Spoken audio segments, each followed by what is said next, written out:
Hello, everybody, and welcome to Save or Die Outcasts. It is our solo session for Renatus Fur, who's on a holy quest.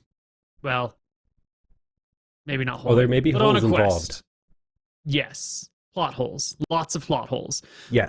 To go find his... Would you call her your ex-wife? Ooh, that's an interesting question, because technically we haven't spoken since the day I had to leave where we lived, so... But you didn't annul or divorce, right? Yeah, unless she did in my absentia, right? Because I don't know. How does she feel about the whole situation? Is she going to be relieved to see me? Is she like, oh, here comes this old bag that I've moved on from. Here comes the betrayer, the man who forsook all of our values and abandoned me at a critical moment when our kingdom / duchy / whatever needed us. Or is she going to be like, here's my long-lost husband who I love? So that's where we're going to start our session today, is talking about where you left off with her. When the last time you saw her, you were presumably changed to the way you are now, a little bit aged, having lost all of your fighter capacities, right? But you were probably looking sharp in nice clothes. Not that you don't have nice clothes now, you just went and bought some nice clothes and like got some haircuts and everything, but that was a little while ago, and you were just in a swamp and you had just been hacking a hydra's head off with a sword.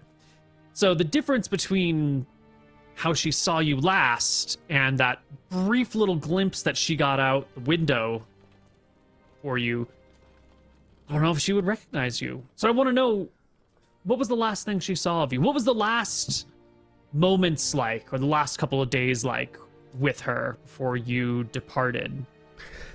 That's an interesting question, and it's not something that I've thought about very deeply because we haven't...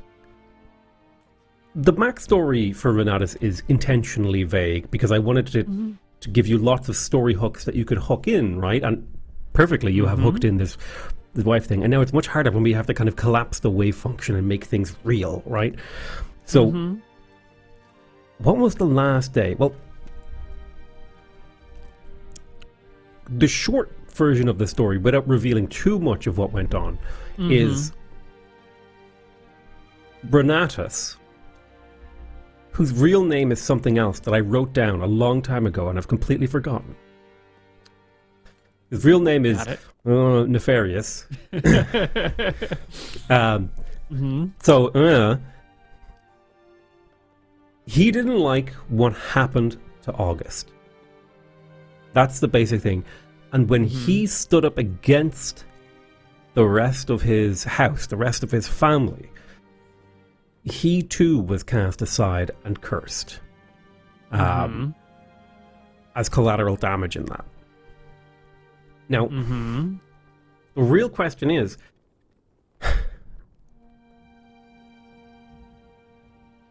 did he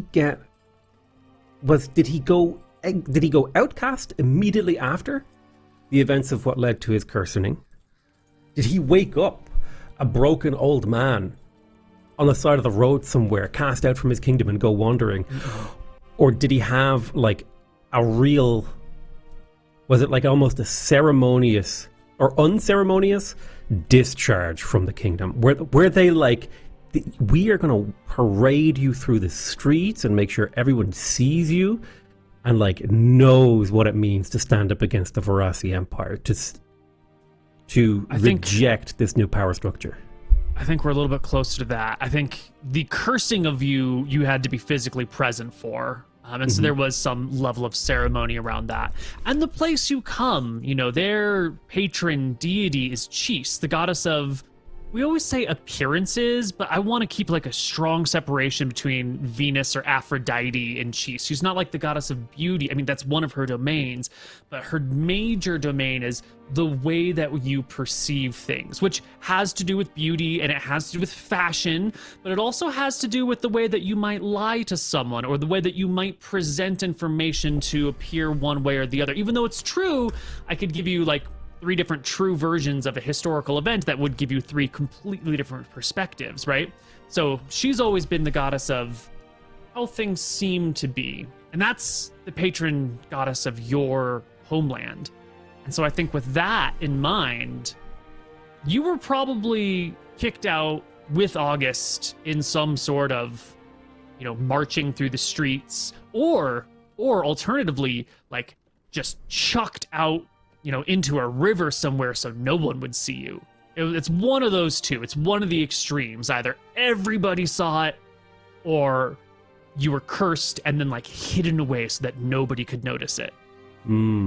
So basically the rough choice that I have here is, was I humiliated? Yeah. Or was I forgotten? Yes. Right. It's a great choice, right? Ooh, let me see. What fits Renatus? Because I think in my mind, it makes more sense that August was humiliated. Mm-hmm. But Renatus was just forgotten. Like, he was just... Or does it make more sense the other way around? Or does it make more sense that we were both humiliated? I think because you maintained your human form and August was turned into a bullywug, I think that was his family's shame. And I think they tried to hide August, maybe. Ooh, they might have tried to keep him, because like now their son is a bullywug and they still have to exist in society. So they just like tried to shame the shit out or hide that and bury it under a rug and just be like, our son is dead, and just say that he's gone. There's a perfect way these two things link together. Tell me. They accused me of killing him. Oh, there we go. They cast me out, and they paraded me through the streets and said they would lock me up forever. And curse me for killing. I think that's it. That's got to be the thing. That's it. There we go. That's got to be the storyline that led to me leaving. Now the question is, how did I get out after that? Because if I'm accused of killing the prince of a duchy, of a kingdom, who knows? What were we, right? I'm not entirely sure. That's not exactly clear. You were a kingdom within a small empire. Right. So like kind of like how Ireland had like 26 kings, right? But there was a high king, Exactly. A petty king, you might say. Kind of like a glorified duke. So I was accused of killing the person I spent the rest of my life protecting and guiding and looking after. So how do we make it work that maybe, because the motivation of them would be to get rid of me then, right? Yeah, I think maybe they got rid of you and then afterwards realized that there was a hole and then accused you after you had already escaped of being his killer who had now run off. Right. Okay. I think that works better. Yes. That works better, because if it's before that, and you know what, that adds extra insult to Renatus's injury, because he was standing up for August, and then they said, "Oh, he killed him." They made it even like that extra dagger gets jammed in there. I like that. I really like that. That's really setting up the hatred and the revenge that Renatus feels for the people who have wronged him. Okay. So that means the two of you were cursed, and then the two of you were secreted away and out of the kingdom's bounds and told never to come back because of all the blah, blah, blah. And then sometime later, they realized that they really, we have a plot hole here. What's happened to our son? Renatus killed him, and he was killed in the attempt or whatever, or something like that. It's all papered over, servants are bribed. There might be whisperings of we heard, you heard that the prince and the guy, he escaped. But anyone who says that, ends up in jail. There's kind of that kind of a... But your wife, Fausta, would have known the truth. She would have seen you before and after the transformation. There would have been a small amount of time after the two of you were cursed that... I don't know how much time you would have had. This is the part that's up to you. It could have been cursed and then immediate deportation, or there could have been a day or a few days in between where things were being arranged and you had a goodbye with her. or you could have she could have seen you get cursed in a court in the grand court, and then that was the last you saw of her, and that's your choice. Well, the way I'm imagining it in my head, and stop me if any of this sounds unhinged, is like she would have, like, the curse that was done to me was a punishment, but not just a punishment to me. It was meant to send a message, right? Because it's sort of like you stamp on one nail to make all the other nails stand down, right? And so everyone would have witnessed the horrible fate that befell me. Everyone who they wanted to stand in line, right? You publicly execute, a member of the rebellion, not because like, oh, he broke the law. You do that because it's like, this is what will happen to you. We have the power to do this to you. So in my mind, she would have even been there when I was getting cursed and witnessed the transformation of my body. Maybe I was unconscious. Maybe it was so traumatic an event that I don't remember it. Or perhaps something like that. She would have witnessed the change to me and seen me a broken man for sure. And I think it would have been like basically the same day I'm cursed, and I'm barely conscious. I'm traumatically injured from the curse, and it's like they took my beauty, they took my skill, they took my grace, they took everything from me that would make me a child of cheese, right? Like I was graceful, I was beautiful. No, Renatus was a dog back in the day. You know what I mean? He was and he was also like a pinnacle of his house, a pinnacle of his family. He was a renowned warrior, one of the best in the entire kingdom.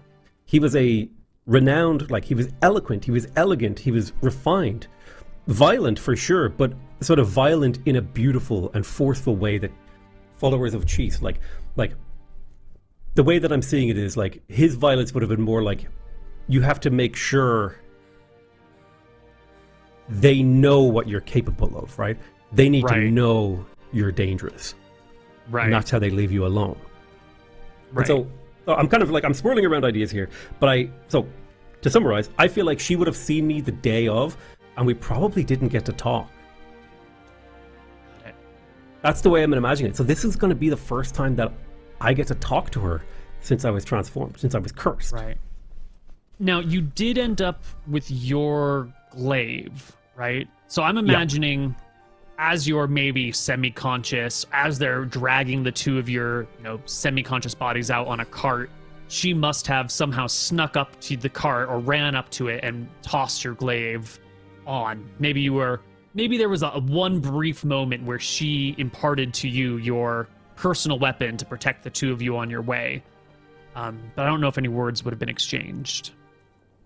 I think there was probably a brief note sent, assuming that, house guards were used to take us out into the woods, and, maybe she got the glaive smuggled into our cargo. Maybe she got a note to me, and the note was something like, I gave you as much as I could.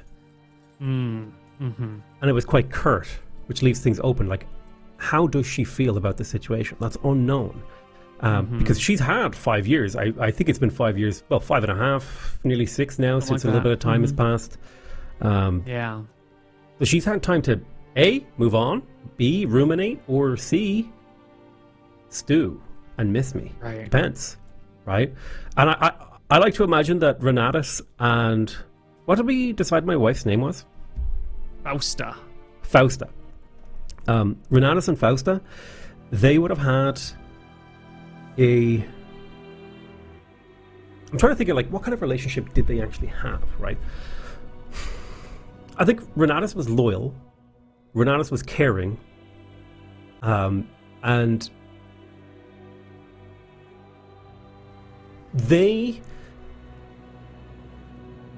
did they have a loving relationship? Did they really love and support and care for each other? That's a question. Or was this a marriage that kind of fit the structure of society that expected of them? It really depends. And it could have started one way, and then when your son died, that could have twisted it in either direction, you know? It could have bonded a couple that wasn't really together to begin with, or it could have broken a couple that was already closely knit. That's a good question. Well, you want to roll a die for it? Let's do it. Okay, what are we rolling? Okay. You're going to roll me a D6. And then I will tell you what it means. High means a more loving relationship. Low means a less loving relationship. Oh, we loved each other. We fucking loved each other. It was one of those marriages that maybe was arranged to begin with, but the two of you just met in the middle and it worked. And you got the tragedy with your son, but it brought you closer together. And you never did have another kid, not for lack of trying. And there was a lot of heart between the two of you, a lot of passion. She understood that you saw in August your own son, and your relationship with him was sort of like surrogate for what you lost. And when she gave you that note, I gave you as much as I could. That's Fausta doing her absolute best, knowing that, you know, how could you possibly write a goodbye letter to the love of your life? Especially if you don't have time. Like, she might have just had to scrawl a note real quick. She didn't have days or weeks to write the perfect letter to you. She might have had to bribe some people and then had an opportunity to write something and only had 10 seconds and a scrap of paper this big to write it on. And in that situation, those words, that might be the best she could do in the moment. Or maybe there was something else going on behind the scenes that you're still not entirely sure of, but you know... I think the words echo something she said.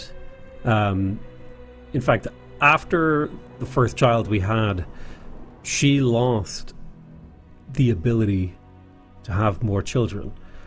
And that phrase, I gave you everything I could, became something of a statement between them after they lost their son. It was a way of saying, like, I've done everything I can for you.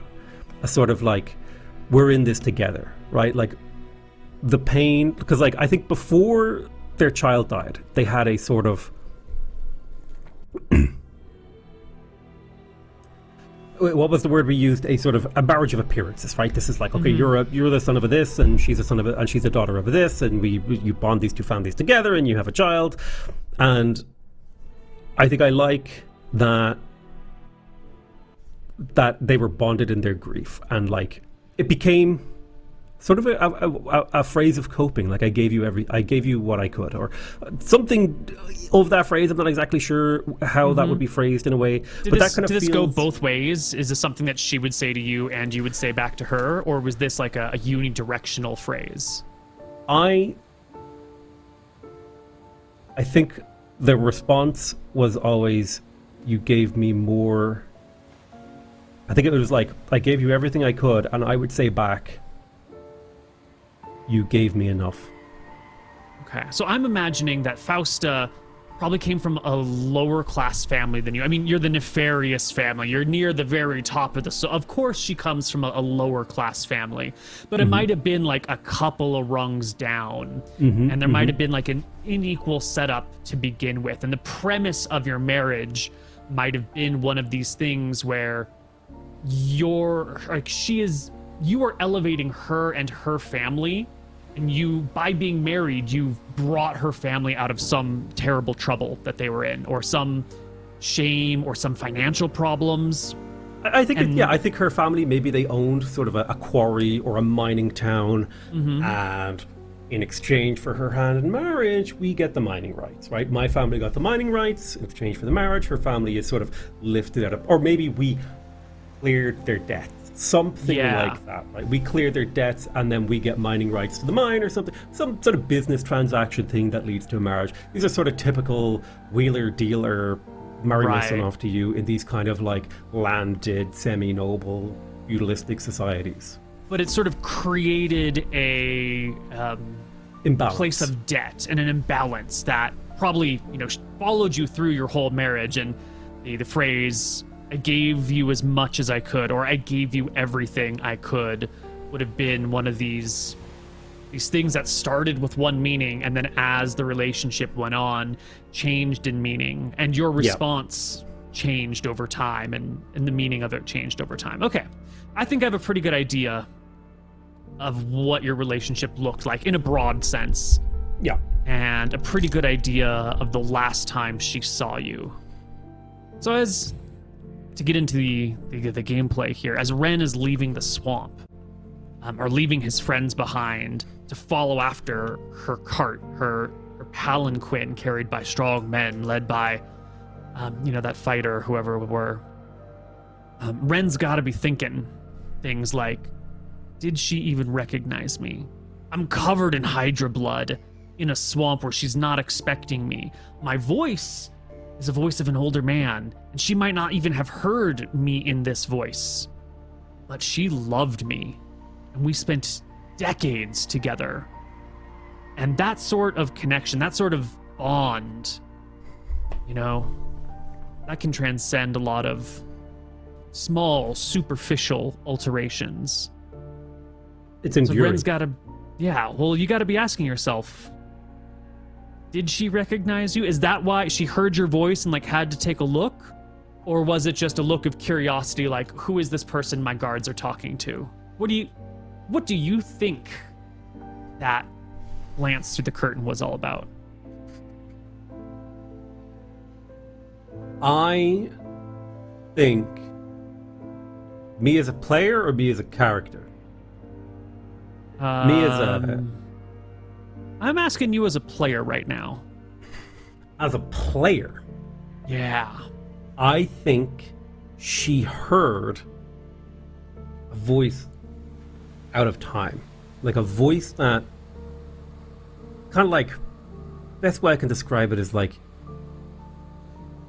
I'm going to use a weird analogy, but like, if you had a childhood like dog or cat or something, you hear it bark, right? Your dog has a bark. It has a kind of little, depending on what it does, it has a note, right? It has a tone. And, we long outlive our pets. But it's possible, like, years later, you might hear a dog bark exactly like that, and that'll bring you back to that moment. Or like, oh shit, that made me think of fucking Fido or Scamp or whatever it is you called your dog, right? And it's kind of that same idea of like, I think she had a moment where she heard a voice from the past and just couldn't help but like peek to check, like that curiosity of, could it be him? But then she sees this old man in a swamp covered in blood with a sword, not a glaive, in hand. So did she recognize you, you think? Possible she didn't. If she did recognize you, and then she closed the curtain and moved on, that would mean there would be a lot of meaning behind that, right? We could talk for hours about the different interpretations of that action. It's possible that she doesn't feel safe to openly reveal who I am, who she is, who, like maybe the guards around here, maybe she's under lock and key, maybe she's being watched, maybe she's serving in this capacity, or maybe she's willing, right? We could literally, like you said, we could talk about it for hours. Talk for hours, yeah.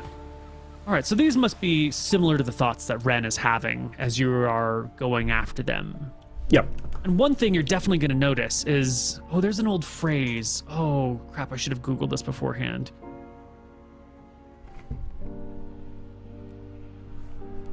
It's down to Genera or up to the throne. He travels fastest who travels alone. Which is to say that a person going by themselves is going to be much faster than a group of people. And this is an important diplomat being carried on a palanquin by a bunch of people, and there's soldiers.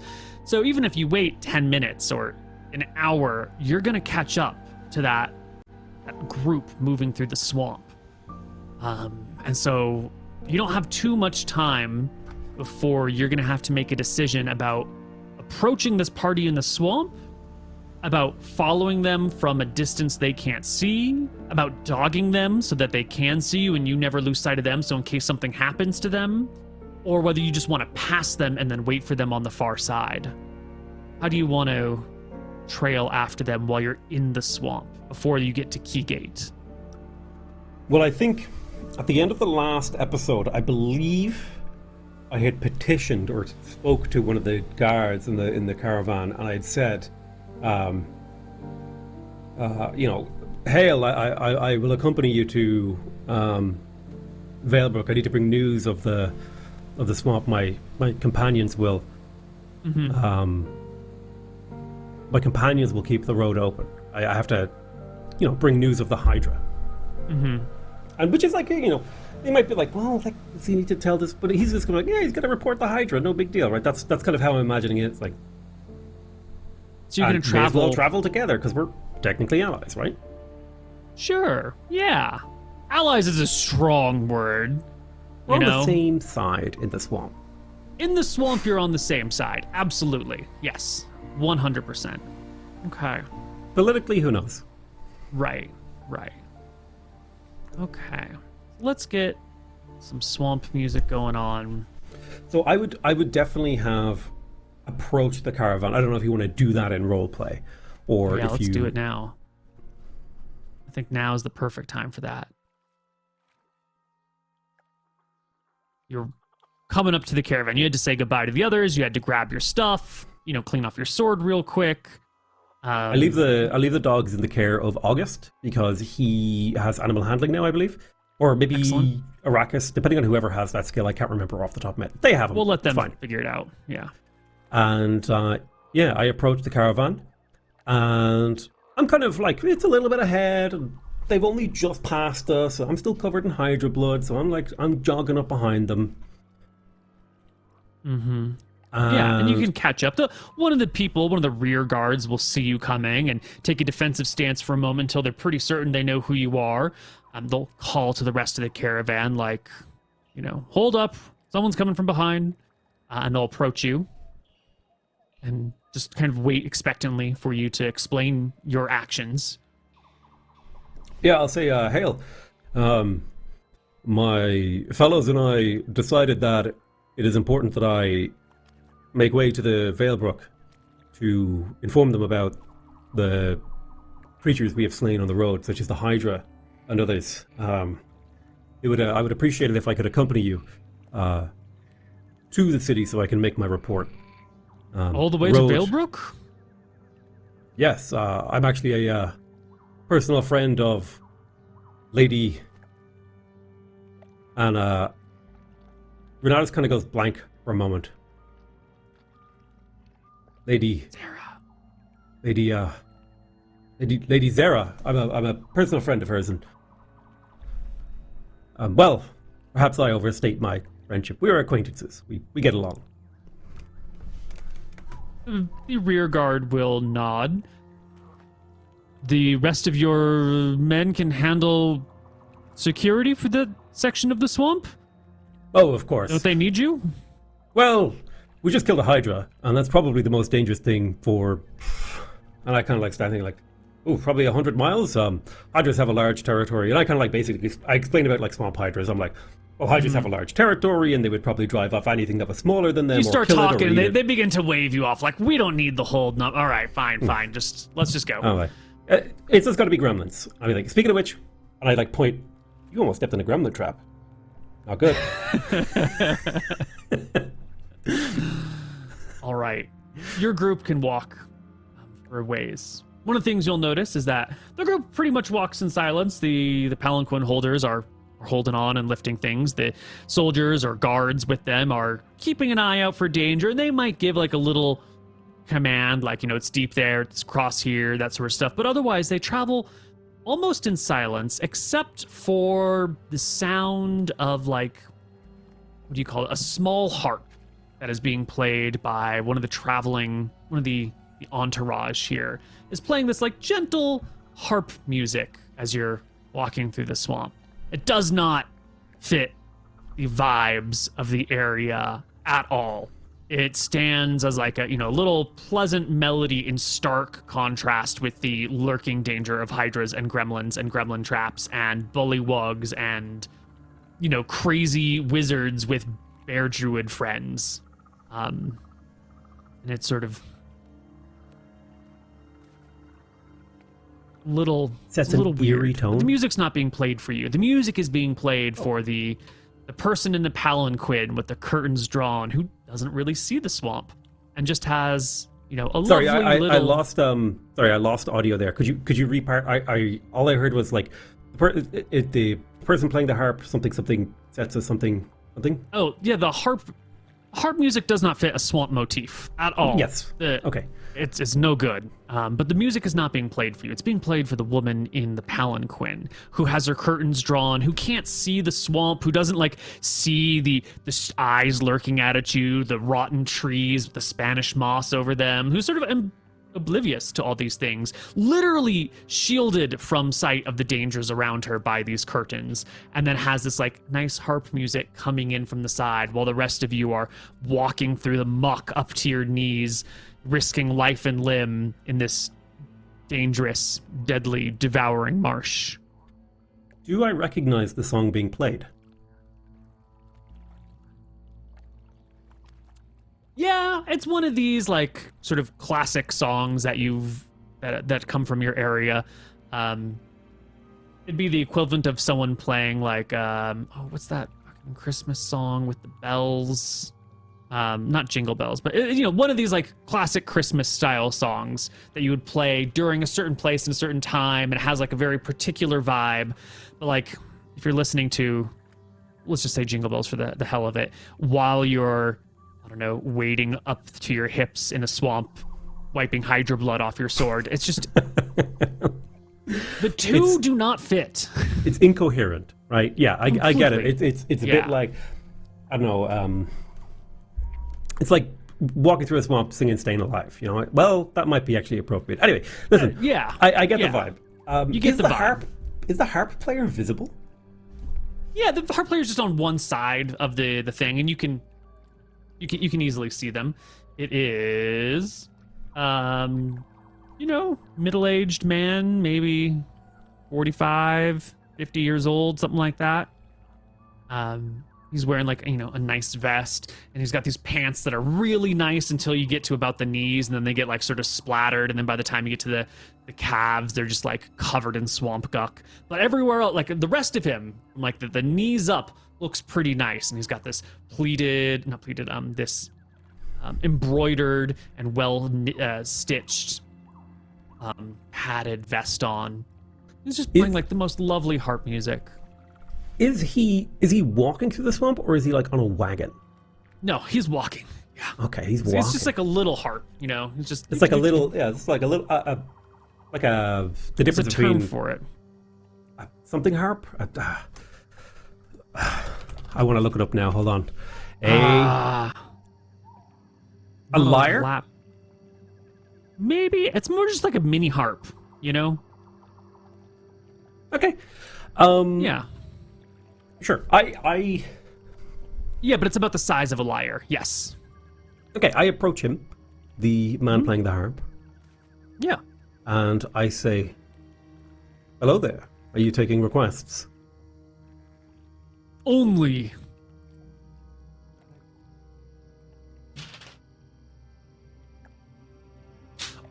from the lady diplomat. I'll nod gracefully to him, and I'll say, "I understand. I had just hoped that I could hear. I'm going to try and come up with a song name. It's going to be the Rains of. What's the name of a place from where we lived? It would have been the Rains of. Oh, you are from Castle Valenskar, but the capital is a place known as Vantis. Other places in the area are Snowdrift, Peleon, Vargos. Yeah, I'll say Proas, I wanted to hear Windrift. the Rains of Vargos. And this particular song, it's quite a dirge-like song, okay? It's a little sad. It's kind of like Vargas. It's a place of a little bit of poverty, but a lot of art, a little bit of misery. It's got that kind of like, it's ready to be gentrified. You know what I mean? Like it's got that up and coming music vibe, Right. okay? Right. And it was the song that me and my wife often got the court musician to play after our son died. And it's like, I haven't heard that song in a long time. And I'm saying this loudly, right? To try and to get noticed. Because you're not really saying it to the harp player. No. Yeah, you're saying it to someone else, but he's just the person you're looking at. Yeah. How do you feel it. about that? Does that work? Oh yeah, that's perfect. All right, perfect. And he'll give you the just polite head shaking. He doesn't speak up or anything. You know, if he said, he's just gonna shake his head and keep playing his music.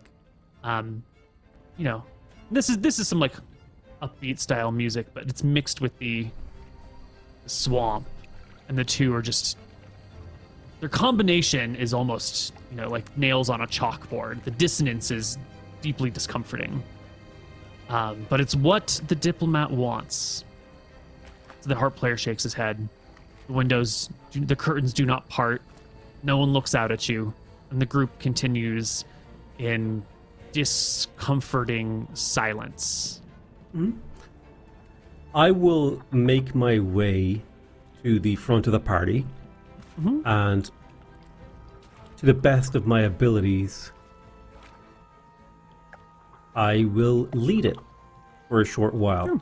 Having made my attempt at sort of making myself known to my wife, leaving breadcrumbs for her if she's paying attention.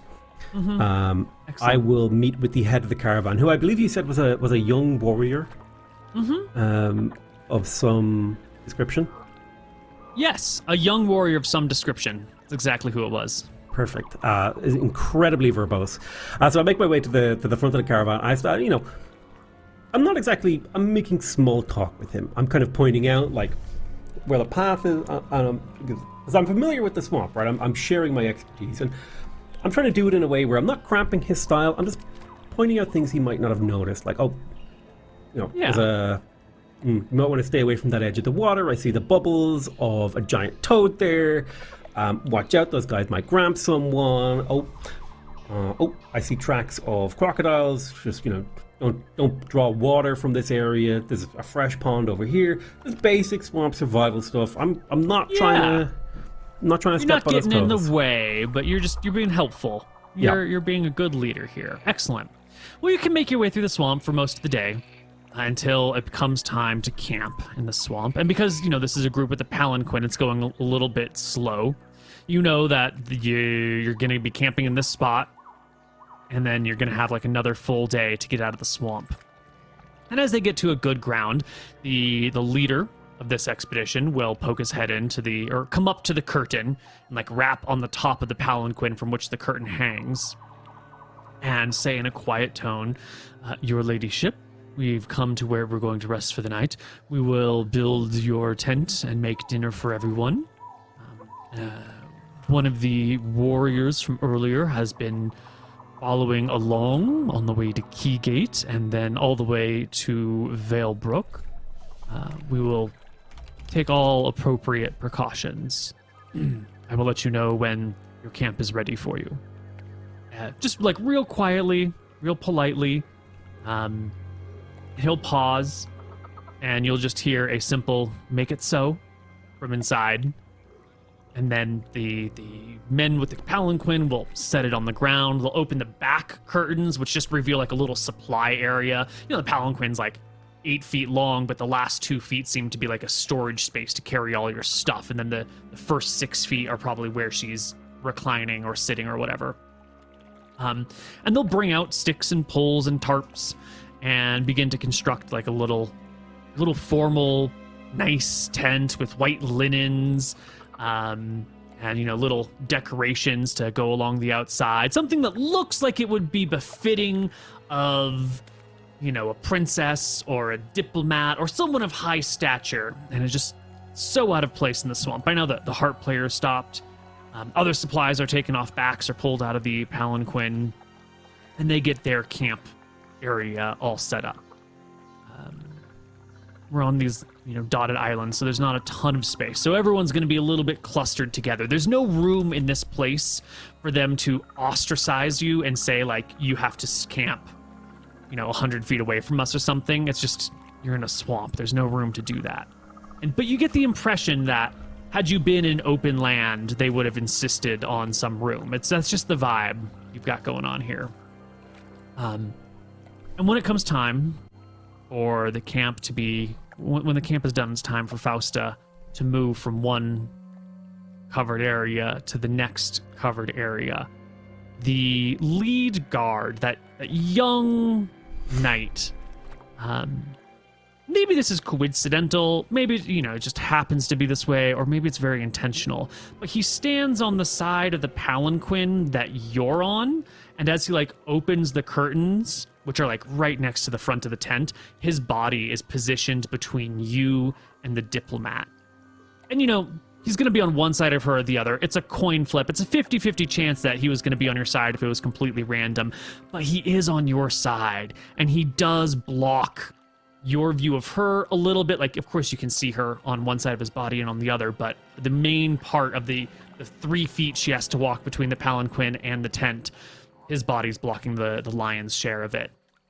And you are blocked from her view as well, as he quickly, shuffles her from palanquin, this really lovely tent. The tent that you would never travel in because it's too delicate to really stand up over time, but it's certainly nice. And once she's in there, the others will go about making dinner, and then someone will come and, bring it to her later, but she's going to eat it in the tent, out of view of the swamp, out of view of guests, out of view of the carriers of the palanquin. She's being hidden, or she's choosing to remain hidden on this journey, out of sight. I don't act when she's being brought to the tent. I think her being hidden is fine. In my mind, I have plenty of time.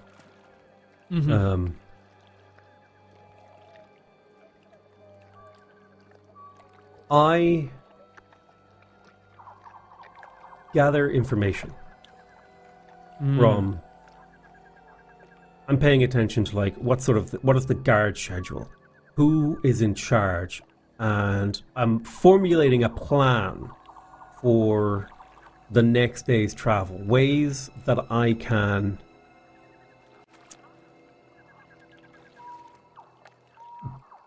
try to get access to her, or at the very least let her know it's me that's out here. If she hasn't already figured out that it's me, let her know it's me, because it might be, Yeah, and I think my plan is tomorrow I'm going to drop the pseudonym Renatus, and I'm going to, I'll be chatting to people, and I'll ask them, what's your name? How long have you been traveling? Blah, blah, blah. I'll start to get a little bit more comfortable and friendly with people, right? It's easy to do that after a day. You've traveled with someone, you've slept with them, you've broken bread with them. It kind of makes it a little bit easier to chat with them. The tensions of having the strange guy with the party dies down, and he actually has the same accent as us. He's from the homeland, and he's here helping out and stuff like that. I will pay attention to the watch and see if there's ever an opportunity during the night to slip into the tent unnoticed, but I also think that might be too risky. Doing the calculation of the possibility that she might not recognize me and immediately call for guards, which would spell my end and the end of any opportunity to access her. Very risky. Yeah. Very risky. It could pay off. There's these guys carrying the palanquin, and then there are a total of 4 people with weapons, 4 guards. There's the main guy in the lead who you spoke to earlier, that young, fit warrior. His name is Drax. You're able to get that through a day of conversation and bread breaking, and people are making dinner, and you can chat with him, and you can chat with the other guards and the palanquin carriers, who we're not going to bother naming. So there's Drax. He's the head knight here. And then the other 3 warriors with them are Darina, Barry, and Hector. And they're just sort of, you know, 3rd, 4th level fighters, whatever. Scary guys. Standard. Yeah, they're warriors. They're here to help keep the peace and everything, but none of them are in charge. You spoke to the arena earlier. She was pulling up the rear guard when you came up and kind of waited for you to say your piece and then waved it off. So yeah, those are the 4 armed folks in the camp. And they're going to split night watches between them. Drax, the grizzled veteran, is going to take first watch.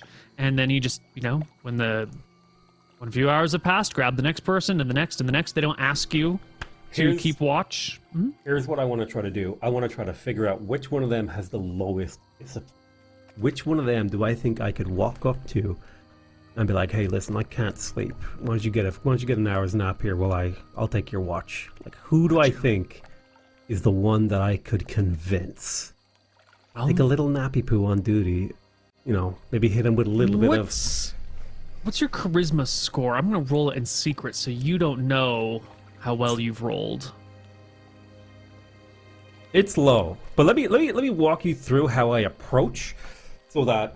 Because I want to set the tone for the consequences, right? Because if I just walk up to someone and was like, hello, good sir, would you like to leave your watch, leaving your subject vulnerable to my, you know... whereas, I'll walk you through the basic thing. Yeah. You know, I'm lying down, I'm sleeping, and whoever I think is the least disciplined, I let out a big sigh. I'm like, I'm tossing and turning, right? I'm tossing and turning, and I'm tossing, and I'm like... And I let out a big obvious sigh and I pull my blanket off myself and I sit up and I start doing like stretches, you know. I walk over to the person who's on guard and I sit down beside him and I take stock of him and I like, if I notice him yawning, I'm like, yes. Or I remember taking watch. And I'm kind of like, hey kid. Like, I guess they're probably younger than me, right? I'm like, hey, kid, listen. Yeah, this is Barry you're talking to. He's definitely younger. He's in his 20s. I'm like, Barry, hey, kid. Need a quick nap. I'll be up all night. I can't sleep much. Barry's got his spear, his sword at his side. He's standing up near the communal fire, which is right near the tent. Fausta hasn't come out of the tent since she went in. He'll take a look at you. He'll give like a quick shaking of his head and say, no. Can't abandon my post, but I appreciate the extra set of eyes out here. I'll kind of like, I'm brewing, I have my tea kit with me, right? So I'm like, there's probably like a little crackling fire going and I'm brewing like a little tea. And, you know, I'm taking a sip of some water and I'm just sitting on it. I just say to him, yeah, you know, good discipline. Something I always appreciated about the... I keep forgetting the name of our castle. What the fuck was it called? Valenskar. Was it? And what was the kingdom we were under again? Vantis. Like I always appreciated Vantis discipline, and I will not. And I'll say the name of a commander that I knew from back then. I'll say Commander Ferris would have approved.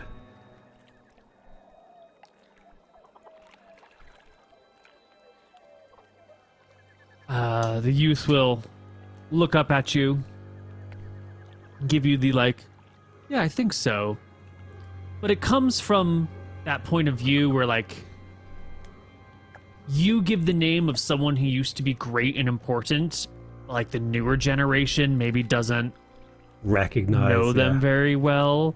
Like they don't really give a shit, you know, if you're like what was that British soccer player's name who was so famous until he came to the United States? Beckham. David Beckham. Yeah, it's like if you were to say, you know, oh, he's as great as David I think he's retired. As great as David Beckham to like someone who's young, like, you know, 16 watching soccer for the first time and then is like, who? Yeah, I think I know that name. You know? If you were to be like, oh, he sounds like Neil Young, and the kids today are like, okay, I think I know who Neil Young is. Yeah, I'm getting an okay boomer moment. He's like, yeah, okay, you're getting an okay. That's it, exactly. He's like, yeah, Commander Ferris. I'll go quiet. Well, he'll pick up some conversation because you seem to know a little bit about Vantis. And after a few moments of pause, he'll say quietly to you, "What made you leave Vantis?" As I'm answering and as we're chatting, I'm brewing him a tea, if he would like it. It's just there's no funny business in it. There's no poison, no nothing. It's a chamomile tea. It's a simple sort of like nighttime tea. No, actually, I make him a peppermint tea because it's good for your digestion, right? Make him a nice peppermint tea. It's no sleepy quality to it. Make him a nice peppermint tea. I pour my cup from the same kettle, so he knows there's no funny business. He sees me do all this, and I just give him the peppermint tea. If he takes it, he takes it. And my answer will be, what made me leave? Well, rightfully so. I didn't feel like home anymore, you know? Just kind of had to get out in the world, but I do miss it. Hard to explain, really. Probably doesn't make sense to you growing up there and living day in, day out, everybody you've ever known. The only people I've ever heard of leaving Vantis were cast out. Well, don't believe every story you hear. Hey, kid? He shrugs. He sips his tea, keeps his back straight, looks out at the swamp. Does his best to keep the fire behind him. You know, if you're trying to look into the dark, you never want to actually look at the fire. It'll shrink your eyes. It'll ruin your night vision for a few minutes. So he does his best to keep his back to the fire and just look out into the darkness, letting it illuminate his vision. And then he'll ask a little bit later. I'm familiar with the name Commander Ferris, but I think he retired before I was an adult. Did you serve under him? You sound like you knew him. I'll take a long drawn sip of my tea and I'll consider his question for a moment before I answer. I'll say, could say I grew up with him. Really? And I'll kind of turn my shoulder to look at him and said, something like that.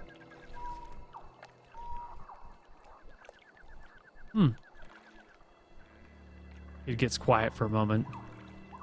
A few minutes pass and he'll speak up again. So you were a knight then?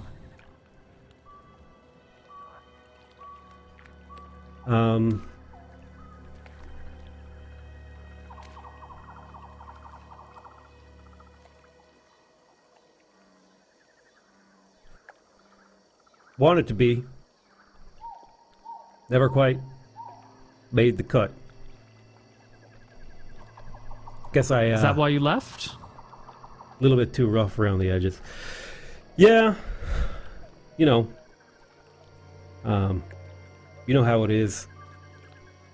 It's hard to be a failure.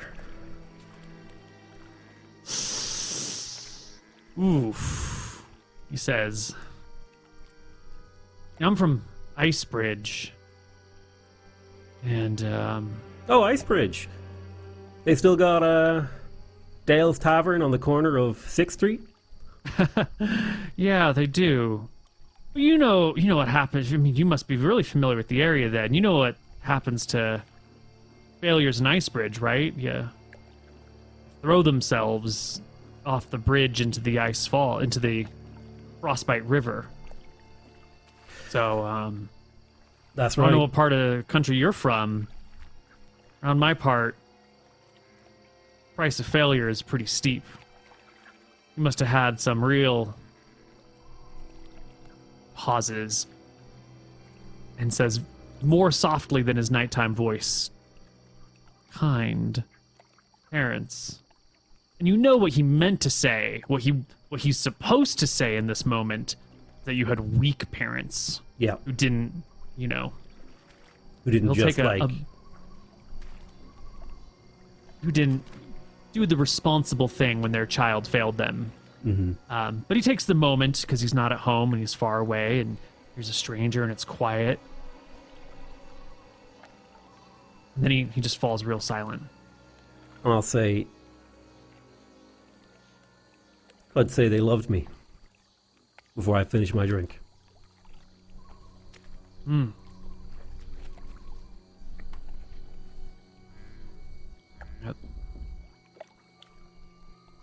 But he'll stand quiet for a while. Is there anything else you want to say to him? Is there any more attempts to get him to leave his post? I'll ask him. How'd you get assigned to the diplomat? Important job. You must be up and coming. I don't fail. I've succeeded in every quest I've been given. Top of my cohort in swordsmanship and in spear throwing. Second in archery. Got a good arm. Yeah. I'll nod along as he talks. And I'll say, may you never fail. May I never fail. Well, if you do, and I'll kind of turn to him with like a little bit of a glint in my eye. And I guess I'm sitting on like a log by the fire. And I'll pat the log beside me. So, place out in the wilderness right here for you. I'm kind of like jokingly saying this to him. Right. But you can see like he risks a glance in your direction towards the fire, temporarily ruining his night vision for, 5 or 10 minutes or something. But he gives you the look of like, oh my God. The look of like, in the wilderness? Out in the swamp with the rejects and the outcasts of society? Like the horror and the judgment of being exiled, of being, removed from your home. I start cackling. I'm fucking cackling because I am reminded of the way people were back home. And Renatus was a bit of a joker. He loved, like, when his mom was around, he would, like, joke that he was going to intentionally fail things, that he was going to surrender during duels and all this sort of... And she'd be like, you don't you dare! She'd be, like... Or he would do stuff like he'd be walking with a cup during etiquette lessons and then, like, jokingly, like, spill it, but there's nothing in it. Like, oh, I'm sorry, Mom. Like, really you would have sent that woman to an early grave with those antics. That sounds exactly appropriate. And he's just like, Renatus loves that when he turned and made that, like, offer to that guy, that it completely, like, iced up his spine and gave him the ugh. And Renatus is just cackling at that. Yeah. Well, your cackling will wake up Drax, the leader, who will come out of his tiny little tent, just like a little crappy lean-to. He'll come out and he'll glare at both of you and say, keep it quiet. Guard duty's not a time for talking. And he looks at Barry and gives him, like, the evil eye and says, this is your first mission out of state. I'll raise my hand. Best on your best behavior. I'll be like, oh, sorry, Drax. Got carried away. I'll put my hands down. Drax will quickly crawl back into his tent to get whatever sleep he can. I think that's probably it for the night. Yeah, I'll head back to bed after a while. No good openings. I've made a good attempt. And we got some cool conversation, though. Okay. Well, we're going to take our first break here. Tomorrow, well, in-game tomorrow, we're going to travel the rest of the way to Keygate. I don't know if there's going to be anything to do. Maybe we'll just skip straight to Keygate, and then we'll see where this journey takes us. Catch you on the other side of a break. Yeah. Ooh. Hello, everybody, and welcome back to Outcasts. So, Jamie, Renatus, you're going to keep going. Now, there's a long, long journey ahead of you. If you look at the map, you're not even out of the swamp yet, but it's going to be, These are straight lines, and if you imagine the road takes longer than a straight line, we're talking about like 180, 190 miles to Valebrook, going at let's say 15 miles a day if you're carrying a palanquin. That's like a 12-day walk from Keygate to Valebrook. And also, palanquin is going to be going a lot more slowly than an individual on foot. Once you get to Keygate, if your goal is to get to Valebrook, you're going to just leave this thing in the dust, right? So either you got to come up with a reasonable excuse to follow along with them, or you're going to have to make some sort of action in this brief moment before you get to Keygate, or you can hurry up ahead of them and then like let them catch up with you. You got one of these as your options. What's your plan? Ooh, that's a good question. So I think, well, I mean, like I'm an old guy. I amble, you know. I'm an old fit guy, but I can amble. You know, I'm enjoying the company of the old country, meeting the old people back from way back, and seeing some, well, not quite familiar faces, but like faces that have a ring of home to them. So I think it's pretty reasonable that I'm hanging around, I'm vibing. Like, sure enough, me and Drax got annoyed at me because I laughed a little bit. I apologized. I was like, hey, you know what? You're right. And it wasn't like Barry was the one who was out of line. I was out of line, you know? So. Right. I think okay. A man cackling in the night isn't enough to get him kicked out of his welcome wagon. Okay. And this, honestly, this offers ample opportunity for me to continue to sow the breadcrumbs, and also plenty of opportunities to gain the trust of the party. So when they are camping, maybe he does let me take over. Maybe I do a little cheeky thingamajig, right, where I I intentionally sabotage Barry's sleep. So he's real tired in the night, and he finally just starts to nod off, and I take him up on his offer. Well, if you're sabotaging his sleep, wouldn't you also be sabotaging your sleep? Wouldn't you be as tired as Barry? Well, the difference is I can sleep whenever I want and catch up. He can't. All right, well, he's got duties. Okay. So it sounds like maybe between the last day in the swamp when you get on your way to Keygate goes pretty normally. You know, no big moves, no. We're just gonna march along with them. Yeah. The one thing I was gonna do was, none of them have asked my name yet. Have I told? I don't think I've given them my name. I think that when you first introduced yourself to them, when you first met them in our last session, you introduced your name as Ren. I might be making that up, but I seem to recall, you know, someone saying, I'm so-and-so, I'm Drax. And you're like, oh, I'm Ren. And he's like, and you were using your fancy accent that made you sound all like hoity-toity. I feel like you said your name, Renatus, maybe? I don't remember. Let's say I did. Okay, so I did give them my name. I was under the illusion, perhaps delusion, that I hadn't given them my name. But let's say that I did. Okay. I'm thinking what I could do. I'm having a think here, and we got a lot of time. The swamp is an interesting place. You know, it's a dangerous place. The spot where everyone's guards are a little bit up. That's true.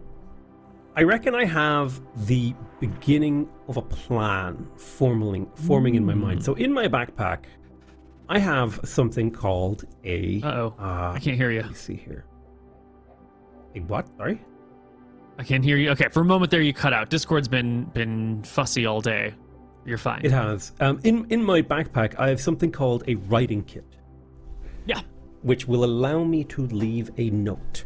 And I think the correct place and time to leave this note is if I'm ingratiating myself with this caravan and I'm spending a little bit of time with them, I will privately at some point throughout our journeys, maybe we stop in Keygate and that's relatively uneventful. I get myself cleaned up, whatever, blah blah blah.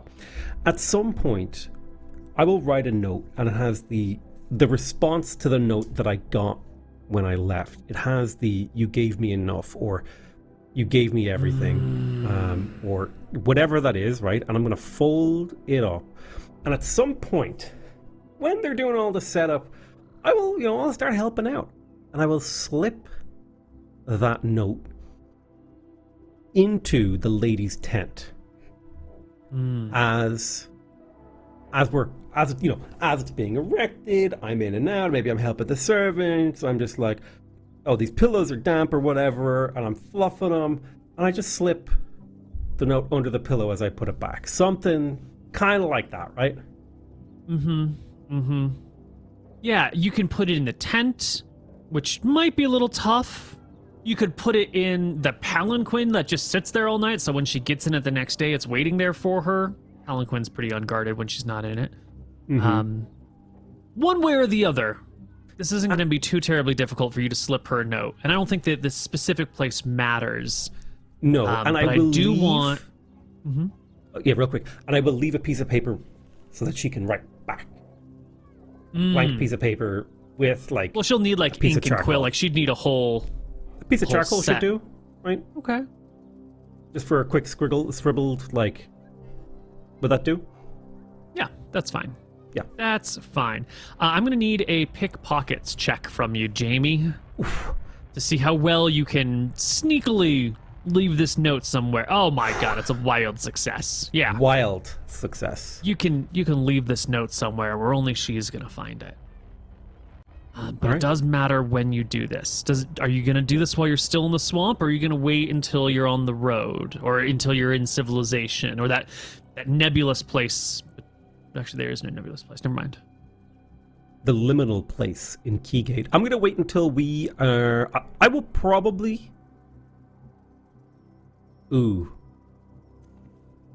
I will probably slip the note before we get to Keygate. Okay. Because you're going to get to Keygate tomorrow, so it'll be this morning then, while everyone's like, breaking camp, and everyone's making breakfast, and then someone leaves the breakfast, like, her tent has like these folds that come over it, and someone like will just slip the breakfast plate through the folds. So you can maybe leave it in the palanquin for her, or slip it underneath the edge of the tent sometime that no one's looking. You can get it there. But that'll mean the entire day today on your way to Keygate, she'll have had that note. Yep.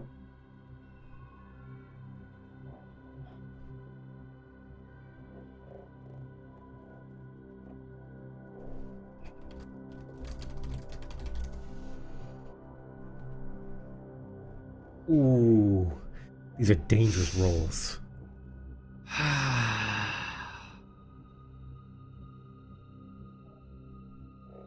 You know what the hardest part of this whole thing is? What? It's the waiting. It is the waiting.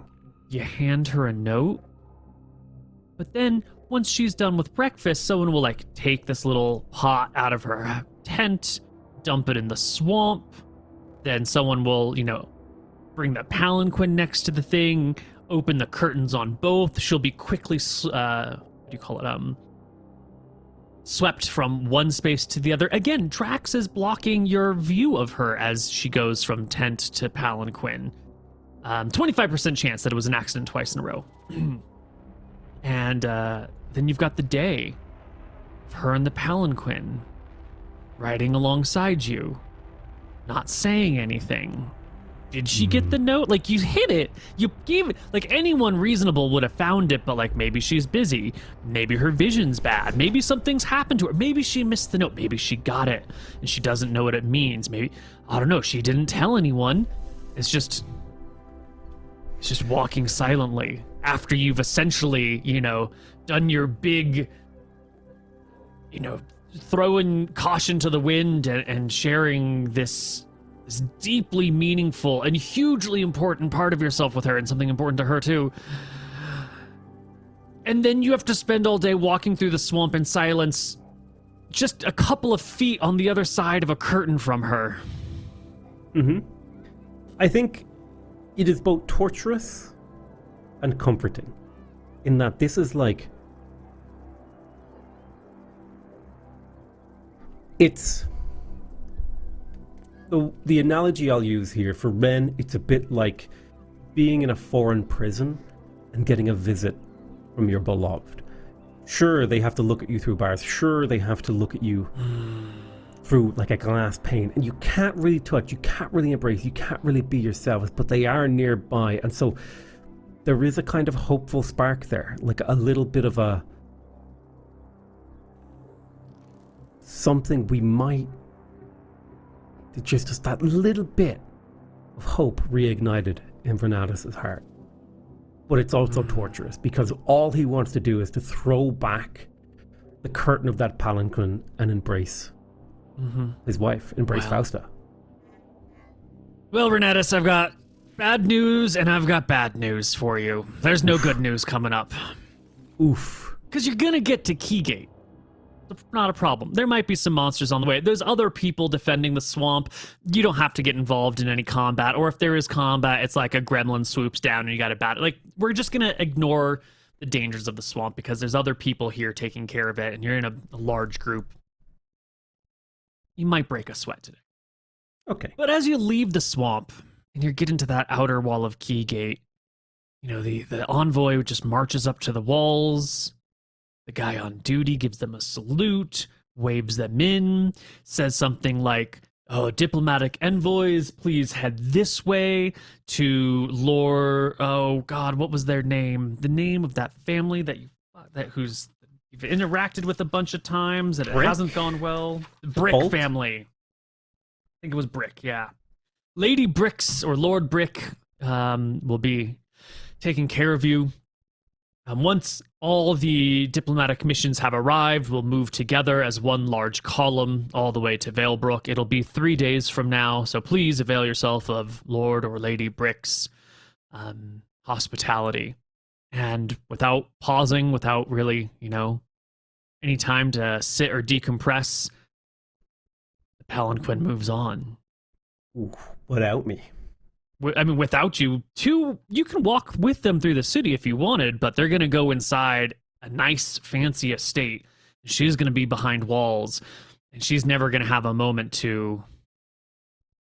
I mean, if she were to, like, write a note and just drop it outside, out of the curtain, one of those people that's holding it is going to see, and they'll probably stop the whole cart, the whole procession to pick up whatever she dropped. That would be in their nature. There's not, if she wants to send you a secret message without letting anyone know, she can't. She's under complete watch until she's within those walls. And so I think you can walk with them in the direction. You can make an excuse, or you can be honest about just escorting them all the way.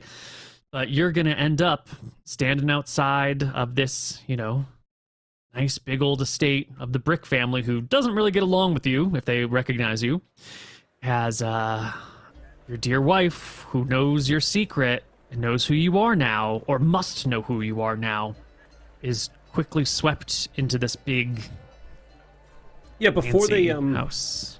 Before they're swept into this big house, I'll make a note of sort of before like I'll say Drax.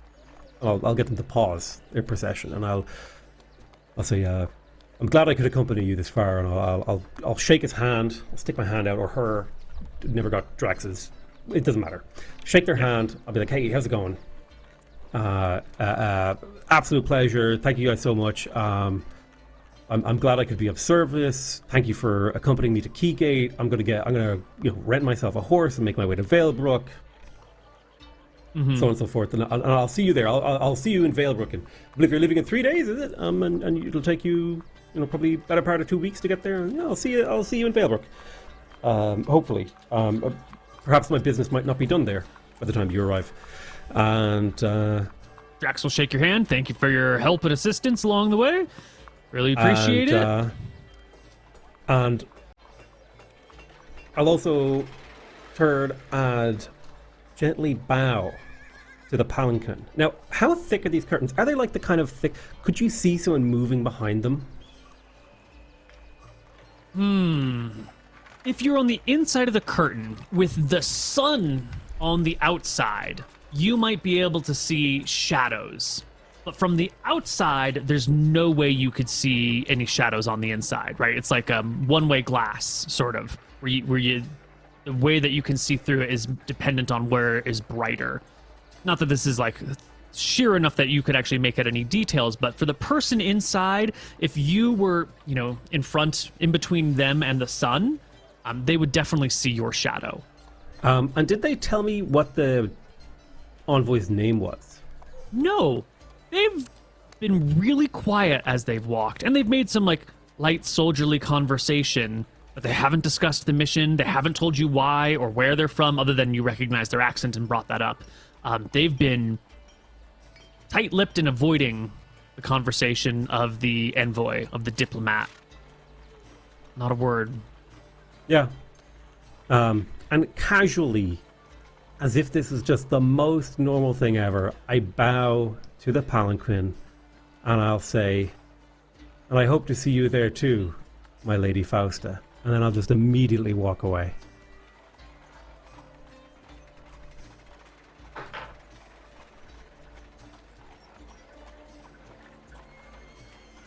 Okay.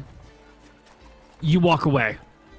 And this is the like quick turn and walk away, not the like walk away and then look over your shoulder to see if anyone's coming after you, right? This is the I'm booking, I'm leaving. I'm getting out of here. I'm not trying to draw attention to myself.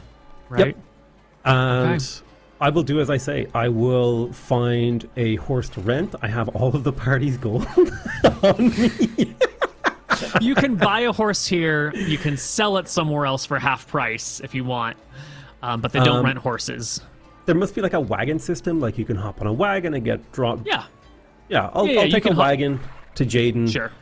There's probably guarded wagons, right? I'll hop on a guarded wagon. Maybe it costs you 5 silver to get a, easy ride to the next town or whatever it is. Yeah. You can travel easily cost. get transportation.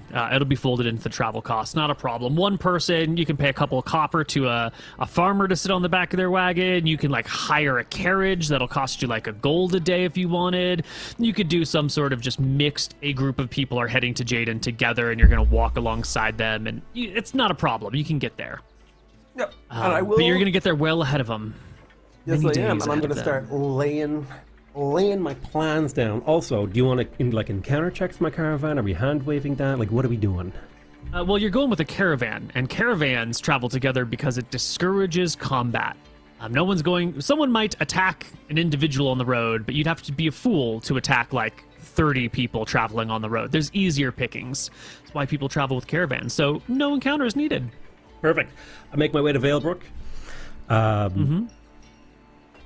And presuming if there's no encounters on the road, I get there. I arrive. There's no encounters on the road, but do give me a charisma check. Perfect. Sure thing. Here is your charisma check. Boosh. Oof. Oh, it's terrible. Excellent. Don't even worry about it. Did she not recognize me? No, that's not what this is for at all. No. I mean, between the note and the words, how could she not? Right? No, but I have a backup plan. Okay, got backup plans. She's gotta know. Right? She's got to know. She's gotta know, and if she doesn't, I must have rolled absolute dog shit in secret. So I make my way to Valebrook, and when I get there, I immediately petition Lady Zera for a meeting.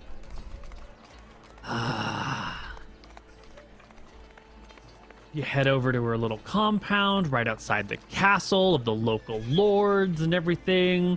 She's got guards. You talk to one of them. You tell them that you want a meeting with Lady Zera. You give them your name and everything, and they give you the look of do you know how many people coming and want a meeting with her? Sure, I'll go check, buddy. And they leave you waiting for a little while, like you've done in the past, sitting outside by the castle. And they come back with more of a firm, dutiful look upon their face and tell you that Lady Zera will agree to meet with you for 10 minutes this evening. But she's very busy and you shouldn't keep her. I nod and say, I only need 10 minutes, my good sir. And I bow. Right. Is there anything you want to do to prep for this meeting with Lady Zara? Any information you're looking to get? Any tools that you need? Anything you need to do to your appearance? No, I will simply, depending on how long it is, if I've been traveling a lot, I'm probably grim. I'll probably go take a bath, tidy myself up, get myself cleaned Perfect. up, do the basics, sort of like have a shower after, a flight type of situation. Yeah. All right. You can clean yourself up. It's part of your regular monthly costs. We're not going to worry about it. And we can go to that meeting then this evening. Lady Zara. Let's see. What is the appropriate music to set the tone for this meeting? Well, I don't know what you're going to say, so we're going to start here, and I'll adjust as necessary. The time of the meeting comes. It's after dark. It's after dinner. You've been told to come down by after sundown, and then they leave you waiting for like an hour and a half. Standard procedure. I am going to do here is I am going to try to sneak the Shadow Blade in. Because I do not want to give that to a guard, and nor do I want it out of my possession. So I'm going to do something weird. Tell me what you're going to do. So they pat you down, right? Yeah. They give you a good frisk. I'm going to rig it so that the Shadow Blade is let me think about this. How big is the Shadow Blade? It looks like a dagger, right? It looks like a regular dagger. Dagger. Oh. Yay long. Okay. It's like a foot and a half.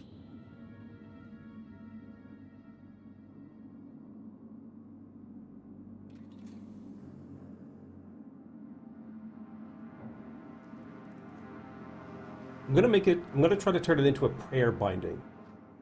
So 14 and a half inches. Damn. I'm going to turn it into a prayer binding.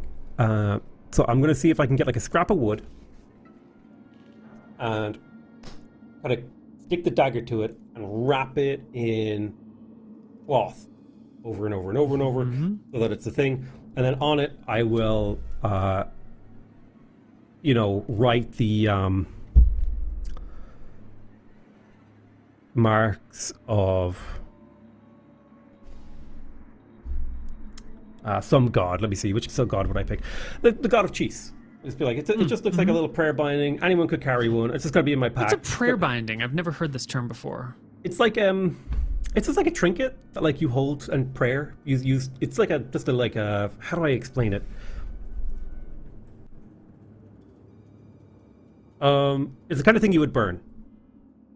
Does that make sense? Tell me more. It's like you would wrap a piece of wood in cloth and burn it, and you would have a message to God on it, and when the words are burnt, it goes to God. Okay, got it. It just looks like a generic sort of God above, please, blah blah blah blah. Except it's to cheese, and it's like, may cheese bless me and protect me, and yada yada yada. Sure. Shell out 2 silver for equipment for this. Sure.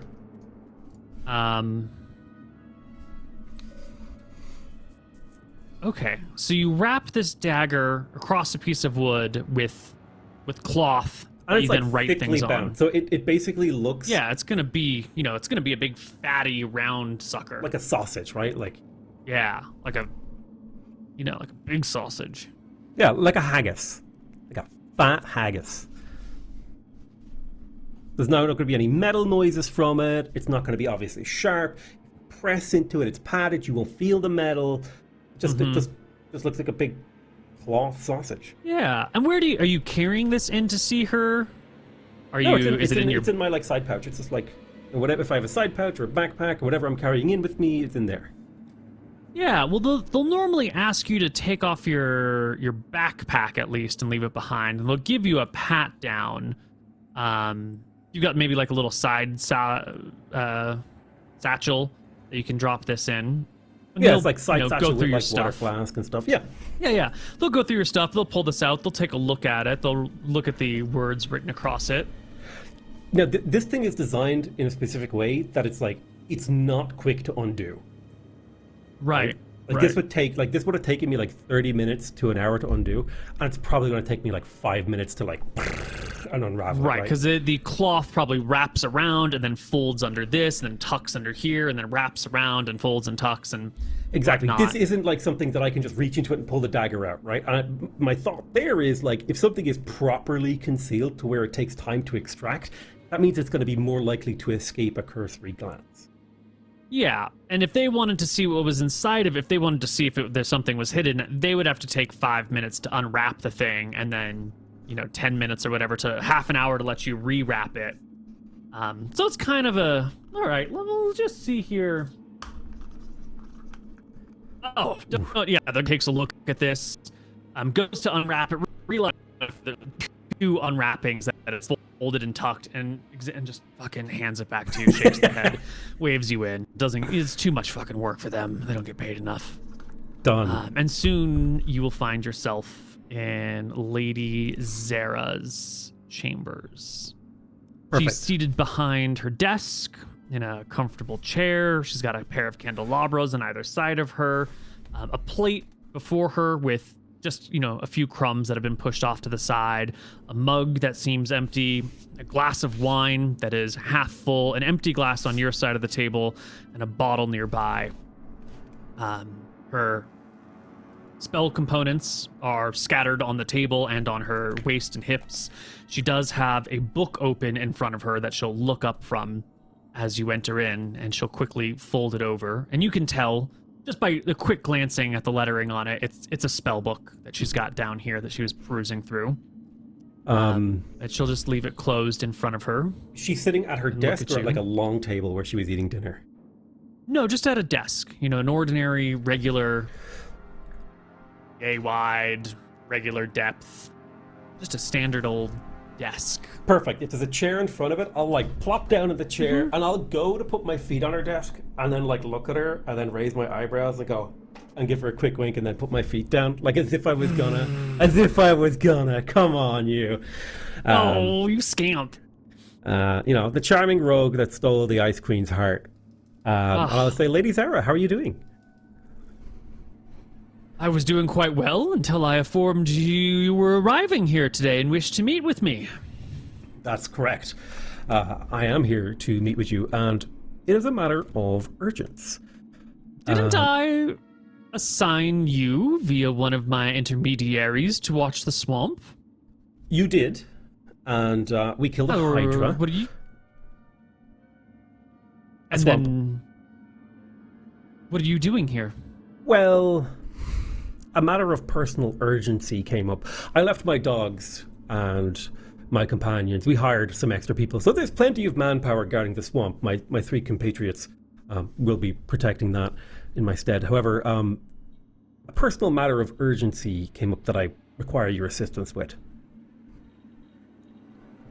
She leans back comfortably in her chair. Puts a hand on the side of her temple. Looks forward at you. I have not Personal been matter. entirely upfront with you, Lady Zara. You don't say. No. I'm sure you've done research on me. What have you found out? At your request, I've found Vantis. I've found your curse. I have found how you came to be, why you are here, how to unfold your curse. Did you know that my wife is the envoy from Vantis?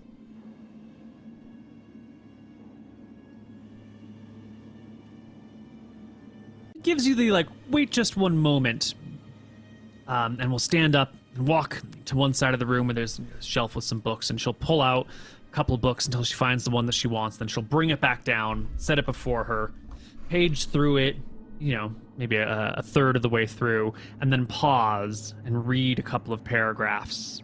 Then she'll close the book and nod and go, I didn't put the two together, but Lady Fausta. That means my name is Aurelius. Aurelius Nefarious. Yes. You may call me Auriel.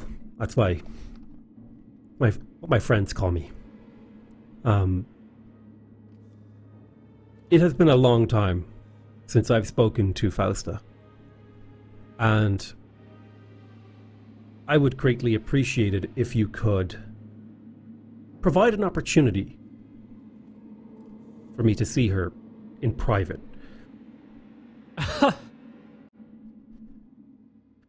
There are potential offerings I can make in exchange. Do you want me to use a state meeting so you can make googly eyes at your wife? Not exactly. It's more personal than googly eyes. It's more... You had better have something good to offer. Well, my party and I have begun to excavate both knowledge and artifacts of great value. And the knowledge of these things could be given in trade. Some of the knowledge involves certain spells, certain places of great magic, potential hints at old legends, possibly even magic items that, given we have enough time to acquire them, that you may find useful should I give you my claim over them.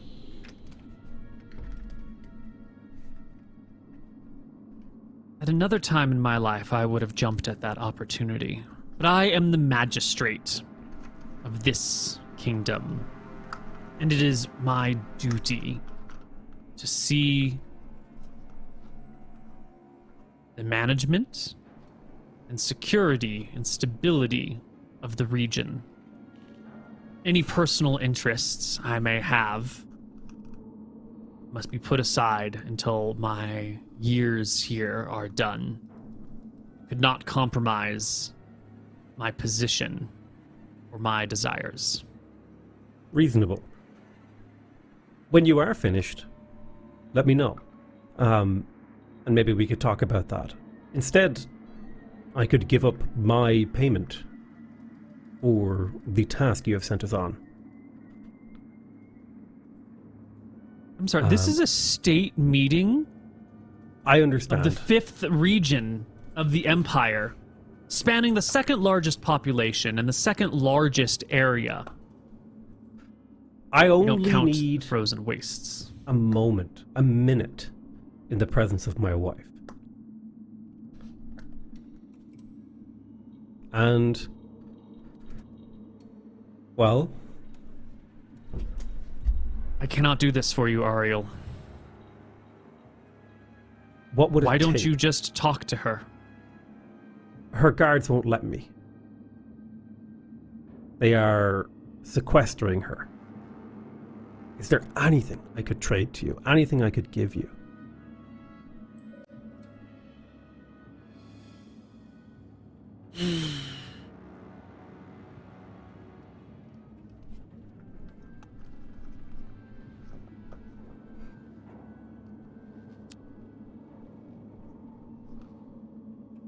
Yes. If you can find me one more of these fireflies, or get my men to their camp with them in it, if you can get me an edge in this conflict we have, I can summon Lady Fausta of the micro kingdom of Vantis back here to Valebrook for a follow-up meeting at a later point in time. And during that, I can accommodate your needs. What I will need the fireflies. It is done. I will return to my post after I've spent some time.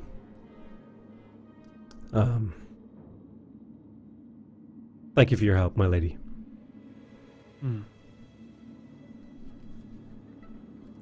And I will take my leave, having spent exactly 9 minutes in her presence. As you get up to walk away, she will, as your hand is reaching for the doorknob, she will say after you, "Do you love her still? It's been a long time. Hand on You've the doorknob. aged." I'll turn to her and say, I don't know. It's why I have to see her. To know.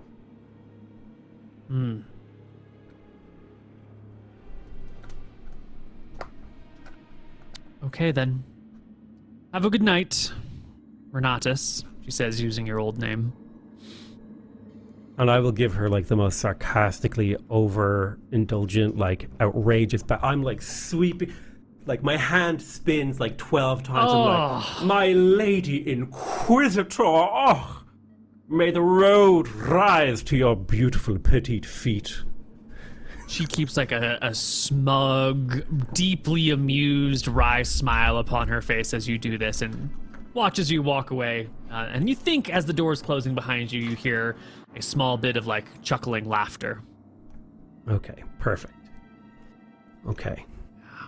Not the outcome. Not the outcome you were looking for. Not the outcome I was looking for, but a quest nonetheless, an exciting adventure. And just because Zara couldn't help me this time doesn't mean I can't get up to shenanigans. I am a thief. I can sneak. Shall I torpedo an entire campaign with a... Hold on, let me check my move silently is 20. Dare I torpedo an entire campaign on a 20% roll? For love? For love? It's worth it for love. It's gotta be worth it. Yeah. Because there's still room. There's still time. She hasn't even gotten to Valebrook. And then who knows how long she's going to be in here. And then she has to leave. You have potentially weeks to set something up. Or to arrange something. Or to try multiple small things. Absolutely. Weeks. Renatus will spend the rest of the day in the pub, at the bar, having a drink, having a think. And he's sitting here and he's looking for inspiration. And now he's praying to a god, okay? This god does not exist in the Arcadian pantheon, all right? This god exists only in the minds of Renatus. And the name of this god, it's a lesser god. It's like Cheese, but it's called Chat. Renatus is praying to Chat for inspiration on ideas on how he can deal with this issue, on ideas of how he can get to his wife. What he has to take a risk. He has to take a risk at some point in this journey. When is the best place to take a risk? Is it even good enough to take a risk? Is this opportunity that Lady Zara has provided, were it a real opportunity, has that been good enough? Can that be a solution? No, it's not good enough. He needs to see her now. I need to see her now. I need to see her. I can't just wait until I found this firefly. I don't even know if I want to give up the fireflies. They have something to do with Growl.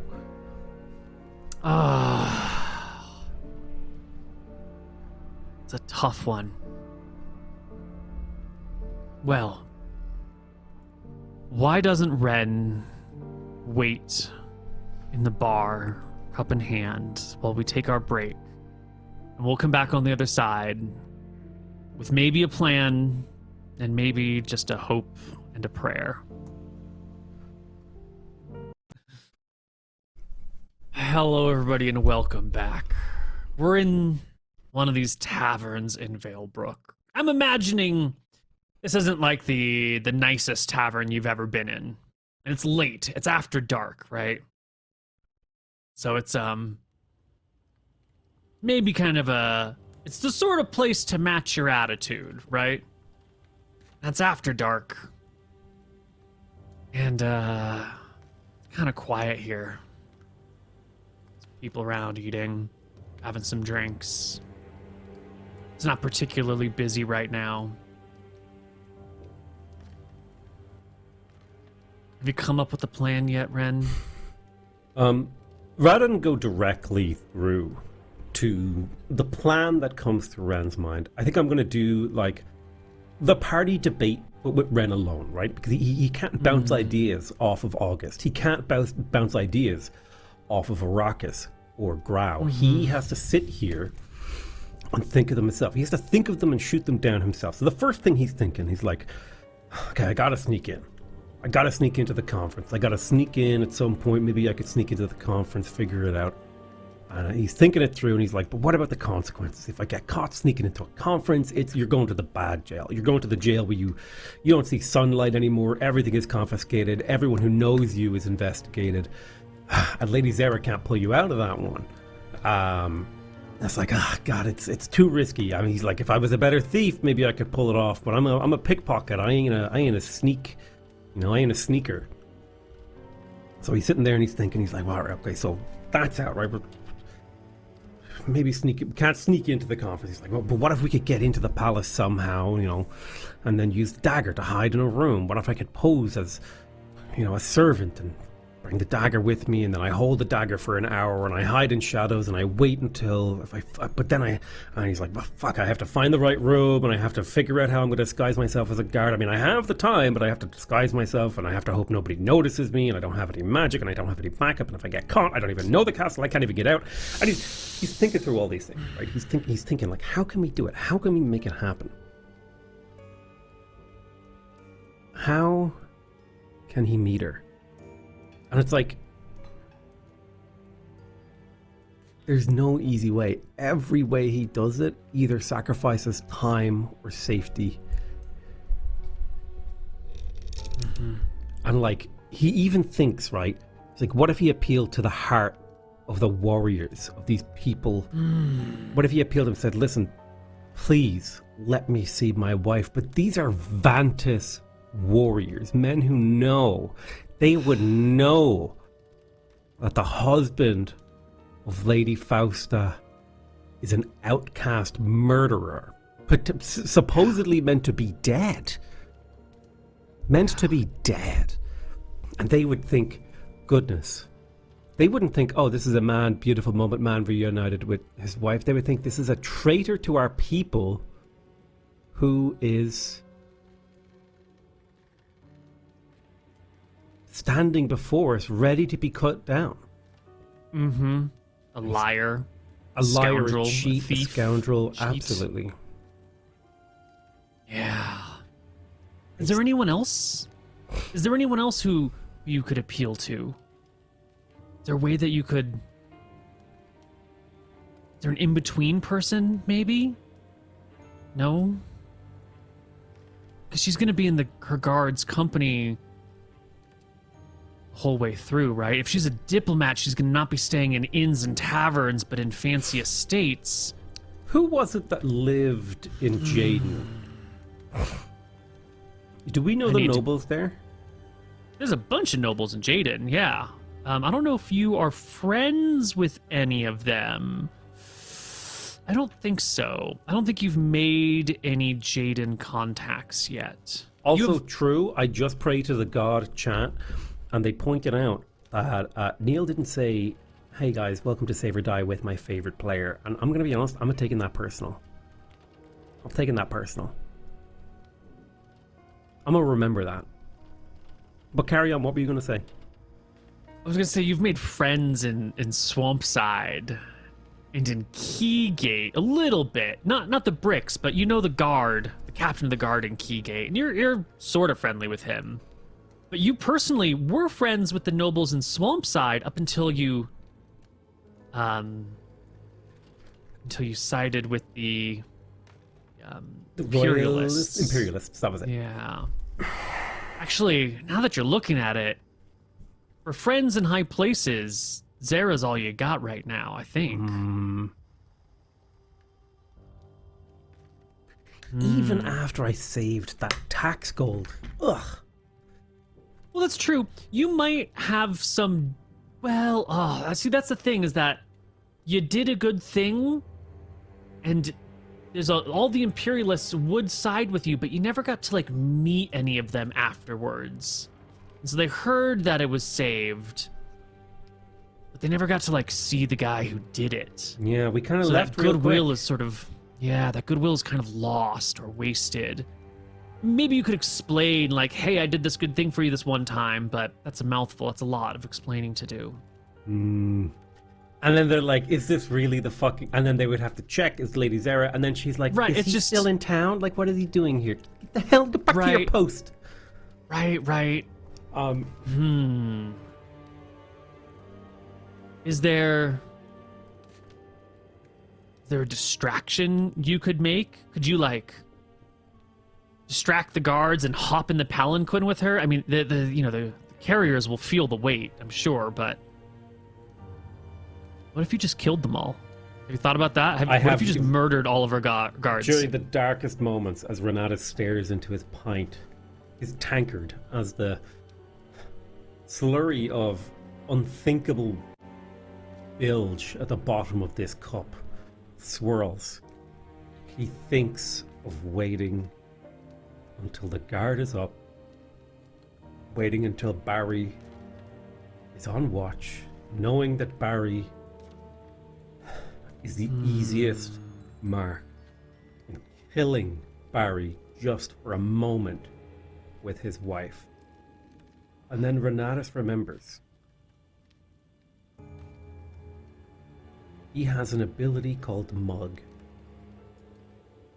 and that though he doesn't have to kill Barry, he can knock him out. It will have consequences for Barry, but he would get a chance to talk to Faust.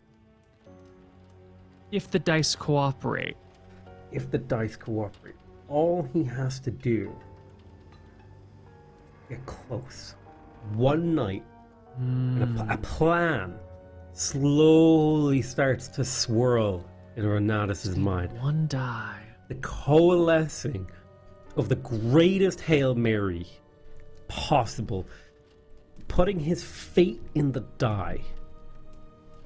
And he starts to hatch a plan that could work. And it's one of these plans where it's a dangerous plan. And you know why it's a dangerous plan? It's not a dangerous plan because it's taking risks. It's a dangerous plan because it's appealing to him and he's starting to like it. And that's when you know you're too close to a plan. You're too close to a plan when all the criticisms you make of it are like, yeah, it'll be fine. It'll work out. Because it'll work. You start hand waving. You start hand waving and leaving things and you let it go. And he starts to hatch a plan. And here is the rough version of the plan. He refines the caravan and keeps his distance until nightfall. Waits until it's Barry's turn to take watch, sneaks up to the camp, okay? Or another restructuring of this is he happens upon their camp at night and hangs out with Barry and is like, he finds them just as they're setting up, as he's passing through. He's like, oh, you guys mind if I camp with you while I'm going the other direction? He camps with them that night. Barry's none the wiser. He gets up out of bed like he normally does with Barry. Barry, they have a little chat. At some point, he sneaks up on Barry. And Barry just gets bopped on the head, goes night-night. He slips into the tent and gets an opportunity to reunite with what could be the love of his life. And this plan is starting to feel good because it's like nothing could go wrong. And the things that go wrong, I just run off into the night. They don't know who I am. They don't know where I'm going. They don't know. I could be anyone to them.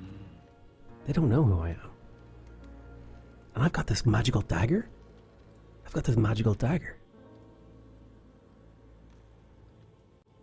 Yeah. And I'm scary. I'm fucking nefarious nobility. Yeah. They can't stop me. It's my right to speak to my wife. And he's like, he's a little drunk. He starts getting indignant. Yeah. And the plan is hatched. And he's ready. Gathers his supplies, goes to bed that night, belly full of ale, ready. Nothing can go wrong. It's a perfect plan. It's a perfect plan. So yeah, we can basically just hand wave it, and I'm in the tent right now, right?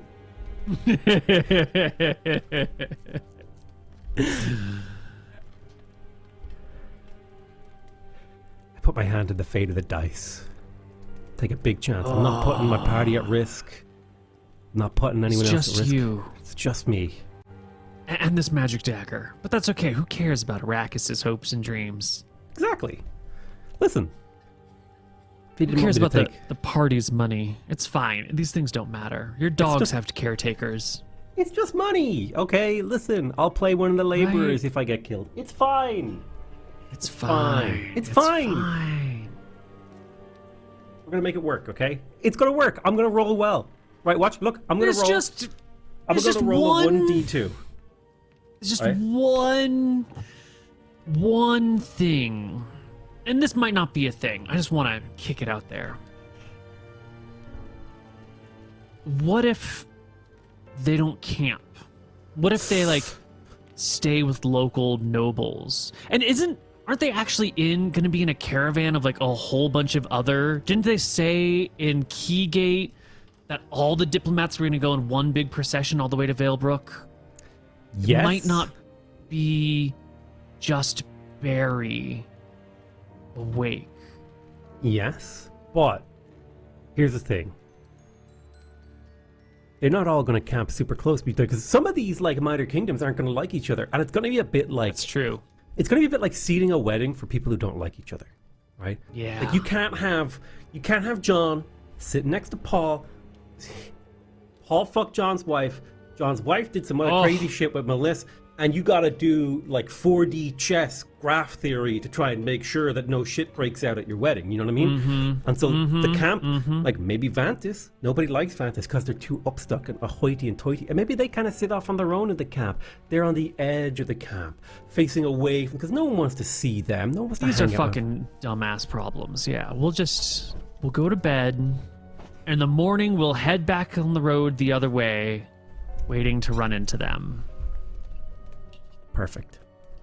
I love it. All right. All else fails, Renatus can run.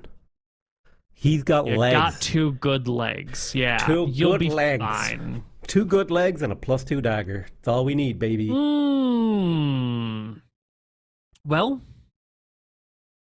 the next day, fresh, ready, with hope in the heart and a spring in your step, you can set out on the road, headed the opposite direction. It'll take you a little while. You don't know exactly where you're going to run into them.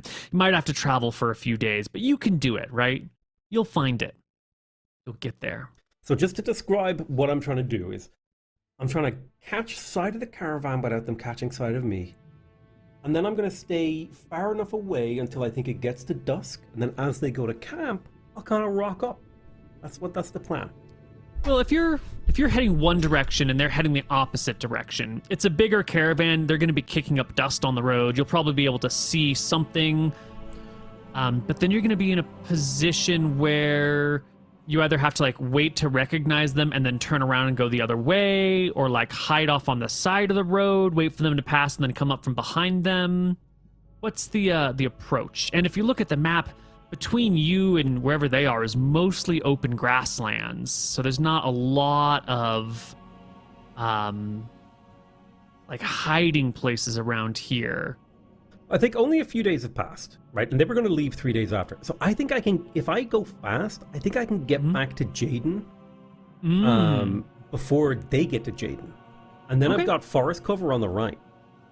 Excellent. It's a great plan. You head back on the road. You hurry, quickening your step. This time you're not hopping on carriages. You're walking on foot. You're power walking. This is where I'm going to make a little encounter check on the side over here. Don't even worry about these dice. They're fine. The dagger is out of the prayer thing, by the way. Right. Just to be clear. With an 88, you're definitely not getting any encounters. Clear. And with a 94, no encounters. And with a 55, no encounters. Easy peasy. Perfect. You'll be heading down the road, happy as you can be, until one day you see a horseman well ahead of a large caravan with a banner they're carrying. I guess it's probably like seated in a special stirrup or something. And the banner's got, the big black flag with the white Via Verasi and the brown spear that runs out of it. And they're trotting down the road with the horse like high stepping in a very ceremonial, vanguard, make way sort of motion. And the knight on the horse in glistening plate mail, human to the core, will be saying, make way for the procession of diplomats, make way. And you've been, booking it. So you are, where's my ruler? You're somewhere over here in the middle of the plains, right? You're somewhere in this region, not quite at Jaden. Here's this knight on a horse, gleaming armor, big banner, fancy dressage going on, and telling you that big dust ball coming up from behind him is the caravan. Damn. Yeah. All right. Yeah. I'm gonna slow Didn't my quite walk. make it to Jaden. Mm-hmm. What time of the day is it? Roll me a d12. All right, here we go. What do I want? I want high. Well, I'm just gonna add this to 7 o'clock in the morning. All right, it's 8 a.m. No. You've been on the road for 1 hour. Fuck.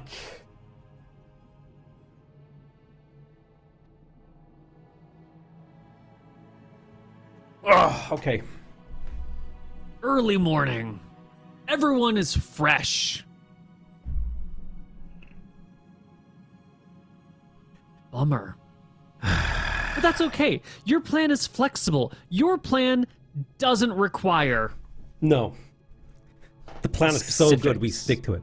We're like, it's good. No, in fact, this is even better. Rand starts convincing himself. This is even better because now I can just walk past it, figure out where she is, and then follow from a very far distance. Mm-hmm. Yeah. So I walk past here's the plan I'm going to do. I'm going to walk past the caravan, and once they're out of sight, I turn right around and I start following them real slow, Totally. slow. You can make way for them, walk on the side of the road. You can see the procession coming by, and now they've got all their flags out. Now that they're out of the swamp, there's the flag of Vantis at the front of their guard. Not Barry, but the other one, Hector. He's got, one of those little, I don't know what the proper name for it, but people who march in the front of things with flags will have a pole and it sits in a little thing. Yeah, there's a little belt thing with a thing that drops down that holds the tip of the standard so you don't actually have to carry it in your arms, it's attached to your hips. He's walking with that out and his sword on one side, and you can see the whole procession going by, and it's just group after group after group after group, and Fausta Vantis is near the front. They're in the first, they're 30% of the way through the whole thing. So they're much more towards the front. But you get off to the side, you walk to the back, and you can see behind the procession with all of the guards from all of the individual kingdoms, plus the guards that are here from Valebrook. The Valebrook guards, the Hornstead Kingdom guards are also now walking alongside this to give it added protection and gravitas. But behind all of these is a whole slew of camp followers. There's people who are doing laundry, washerwomen are coming along the way. There's some cooks, there's trinket sellers. There's people who are providing all sorts of services, armor repair, whatnot. This is a classic thing that you might have behind any old-fashioned army or any sort of large gathering, are the people who follow along to sell services, to sell... maybe you need a little something. I'm just going to follow along behind your camp. And when you camp, hey, maybe you need someone to do laundry. Maybe you spilled some blood on something. I'm a laundress. I'm here for you. Classic thing. Perfect. You can just blend right in with them. Slips into the crowd of camp followers like a fish slithering into water after living on the shore for too long. Crowds, he's back where he belongs. Mm-hmm. Maybe he gets a little excited and a couple of light fingers. Maybe he just for the thrill of being in a crowd, maybe he picks a pocket. Doesn't actually take anything, just slip the hand in. I'll slip my hand into someone's pocket just because he's feeling good. The plan is working. And it's even going better than he thought, okay? So he's just like, he's high on how good his plan is. He rolls a little pickpockets check. Boom. Oh, it's so good. Yeah. You reach in, you pull it out, and what do you have? You got a pair of silver coins and a little scrap of paper that says, Rapinel.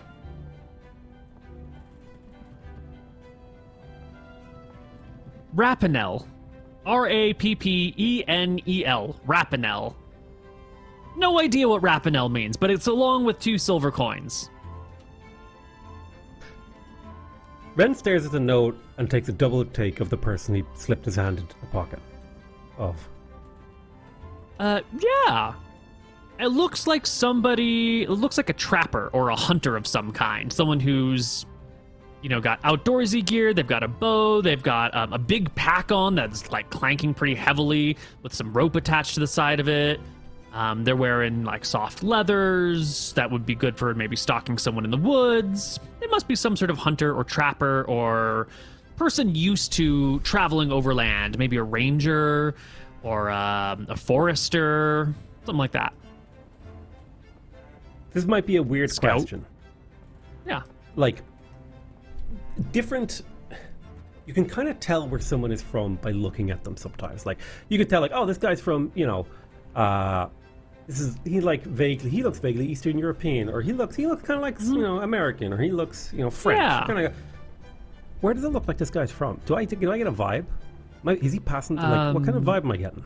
I'm gonna need a charisma check for this one. This is can you read the facial structures? And he kills it. Boom, Absolutely. This guy's from the Hornstead Kingdom. He's from south of the swamp. He's from this region around here. He's not from one of these other places far away. He's a local. He's a real local. And kind of like just a little of like a light bulb twigs in Ren's mind, and he's just like, oh, this would be like the perfect time for what were they called? The disgruntled? The miffed. The miffed. Or the fireflies to strike. And he's just like he was reading the note and he was, Rapinel? Is that a name? Rapinel. Is that a name? No, this is like, that's crazy. He's like, no, I'm crazy. There's nothing going on here. But he does start to just look around and like, what's the vibe of the camp followers? Are they kind of like just well, now that you're taking a sober look around, because you're in a good mood, your plan's going according to how it's supposed to, but as you're looking around, not everyone here is as jovial as you are. They're not in a bad mood, but you are sort of getting the impression that, like, they're here to make some money. They haven't been invited along. These are people who are taking a risk by following this group of people, hoping to maybe get some work or some business out of this. Because times are kind of tough. The Verasi Empire, it's the goddess of death and destruction, who's not always bad, but sometimes has some destructive tendencies with it. And so, economic times, maybe not so great. This is, I wouldn't call them desperate, but I would call them hustlers. Maybe, what are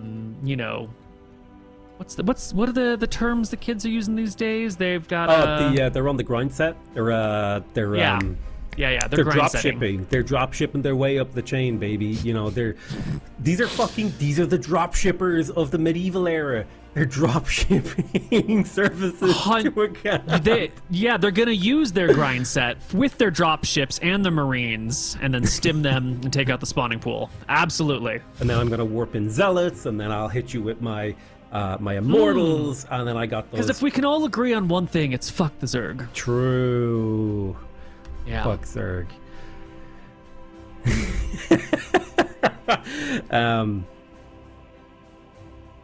Okay, Rand is just like, no, that's crazy. There's no like, they would be crazy to strike here. These aren't even their enemies. Like, it's just a note. It doesn't mean anything. It means nothing. He's just like, he's momentarily taking off his high.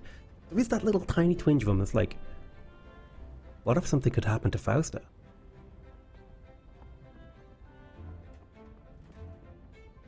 What if she got abducted by one of these angry groups against the Empire? What if she was kidnapped by local marauders who are trying to cause problems? That's not what you're saying, right? No, but now he's thinking like...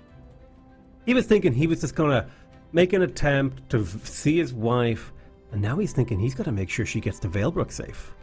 He can't leave. Because now he's realizing there's like a couple hundred people here, and I don't trust a single one of them to be within this close of a range of my wife. I don't know any of these guys. Any one of them could be a Firefly, any one of them. And didn't Zara tell me that I needed to hunt down Fireflies? Well, that's what I'm here for. And so, Rapinel, was that the thing you said? Rapinel, yeah. Rapinel. It's not... I don't think it's a name you recognize. Give me a charisma check. Maybe... Does it ring a bell? Does it ring a bell? Oh, no. It's on the tip of my tongue. I can't find it.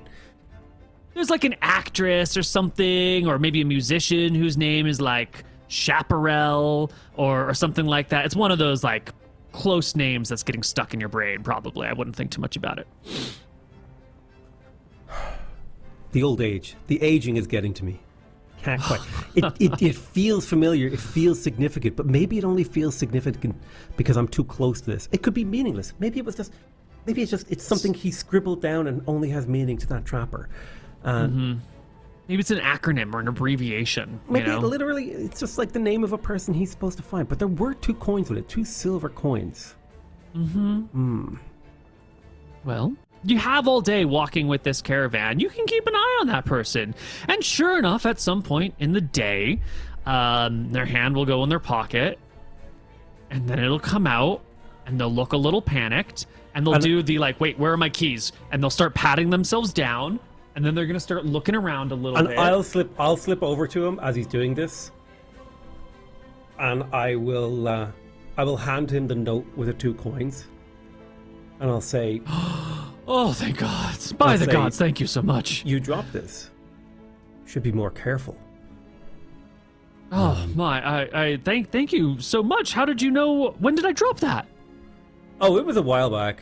I thought it was funny because I was waiting for you to notice. I mean, I got nothing else to do. I'm sorry. You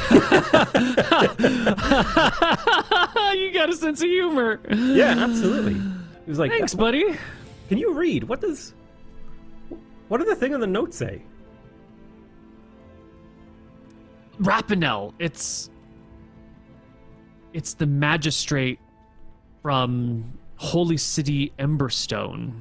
Oh.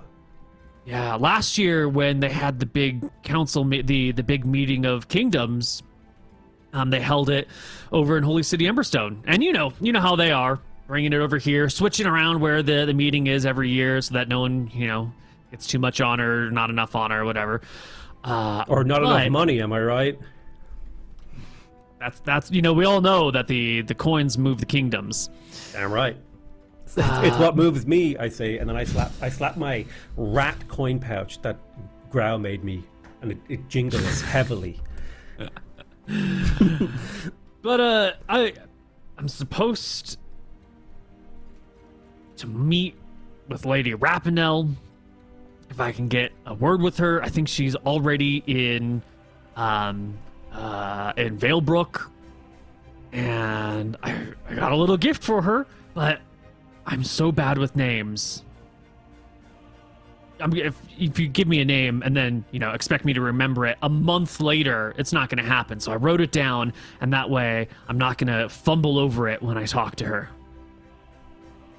I nod. I'm like, wow, impressive. That you can write and read. Don't take this, impolitely. It was just like, you're a trapper. It's not a usual skill for trappers. Well, I might look like a trapper. Oh, and I'll lean in conspiratorially and I'll say, is this a cover? Are you only pretending to be a trapper?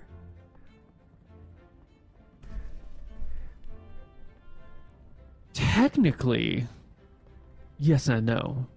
I mean, technically, that is my day job. But I've been given a special job from my lord. A special... Oh, someone's Yes. moving up in the world. Damn, Yes, I'll I've give him like been a little given- arm punch. Thank you. I've been given a special job by the Lord of Swampside to speak with Lady Rapinel and see if we can't purchase a batch of draconians from her. She's not supposed to be here, but she's come because, well, you know how them magistrates are, always trying to get one ahead. And I hear she's supposed to be in Valebrook. I thought she might be coming with the caravan, so I've been waiting for them in Keygate, and I don't know why I'm telling you all of this. I probably shouldn't be. Oh, it's no worries. I'm friends with the nobles in Swampside as well. I was like, and I'll do the shoulder thing that pops Abigail out of my backpack, and I'm like, I used to perform with the ferret, you know. He looks at I know that one. I've seen her. I think I've seen her at a party in Swampside. Yep.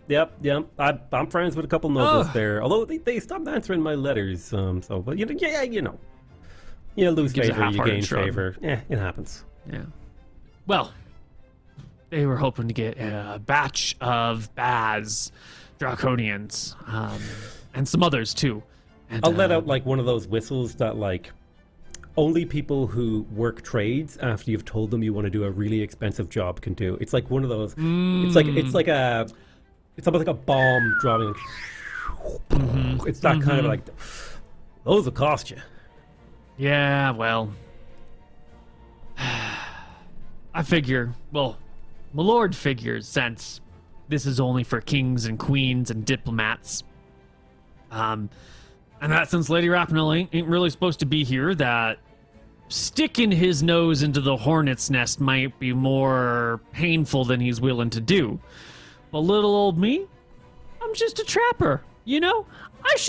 If I don't get a meeting, I don't get a meeting. Not a big deal. No shame off of anyone's side. I get a chance to chat with someone, I get a chance to chat with someone, you know? Been paid good for it, too. 5 whole gold. Ooh, that's expensive. But then I'll kind of let my voice get lower. I'll kind of put a hand on his shoulder and you know, back where I'm from, being sent on a mission that basically can't succeed was that's how they got rid of people they didn't like. Anyway, well, we're not there. So I give him a slap on the shoulder and I say, "You're fine." No, but what do you mean get rid of? Oh, you know, like, you know, if someone's acting up, where I'm from, you know, failure. If you fail, you got to jump off a bridge. You got to, you know, you got to save face, right? You like maybe you do a ritual suicide. You do something like that. Basically, you got to die if you fail. But like, look, I'm sure you're not from there. You're from here. That won't happen, right? Yeah, no, that's crazy. That would never. There's no way that these guys are gonna be like, who the fuck is this trapper? Who does he think he is? Let's just kill him, get rid of him, you know, take the 5 gold he's got. They're not gonna say that. They're not gonna do that, right? Like, no, I've got a business deal. yeah, it's a business deal.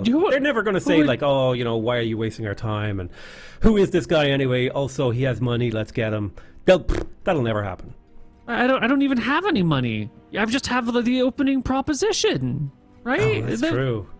Oh man, you didn't even bring a gift? Oh, I'm sure it's fine. No, I'm sure it's fine. They're not gonna like, you know. Yeah, you're good. You're good. Where'd you say you're from? Oh, don't worry about it. I'm sure you'll be fine. I'll walk away. His head hangs a little lower throughout the day as he marches on.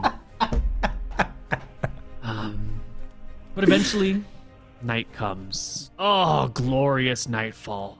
The procession slows and begins to make camp. And the camp followers make their own camp. You know, this big, sprawling, monstrous mess of disorganized people. Whereas the diplomatic envoy camp seems to be pretty well structured. Someone's like dug a ditch around where they're supposed to be camping. They've laid out little they've laid out guards along the edges who have torches that are like stuck in the ground so that no one has to hold them all night long. They've put ropes between the torches to sort of fence off an area with a clear front entrance that has like where the ditch isn't quite there. It's not the same as like a nice Roman military fort, but it is a light defensive structure with clear implications that you should not get over here, and there are guards around it. And that's what settles in for the evening. And you can be sitting in your camp, which is maybe 200 feet from the other camp. Now, do you want to know something beautiful about human eyesight? Tell me. There's two things human eyesight are really good. When it's in low light conditions and when it's in no light conditions. That's when either your rods or your cones are active. But that time in between, when it's twilight, it's fucking hard to see. Colors are washed out. Yeah. Can't see shit. Yeah. Movement's hard to spot. It's a perfect time to strike. Everyone's tired. The watch hasn't been fully set. It's twilight. When everyone's getting a little drunk and they're starting to sleep. I mean, yeah. They made a whole series about that. Yes. Called The Twilight Zone. Yeah, and also true for dragons. It's also why rabbits, right?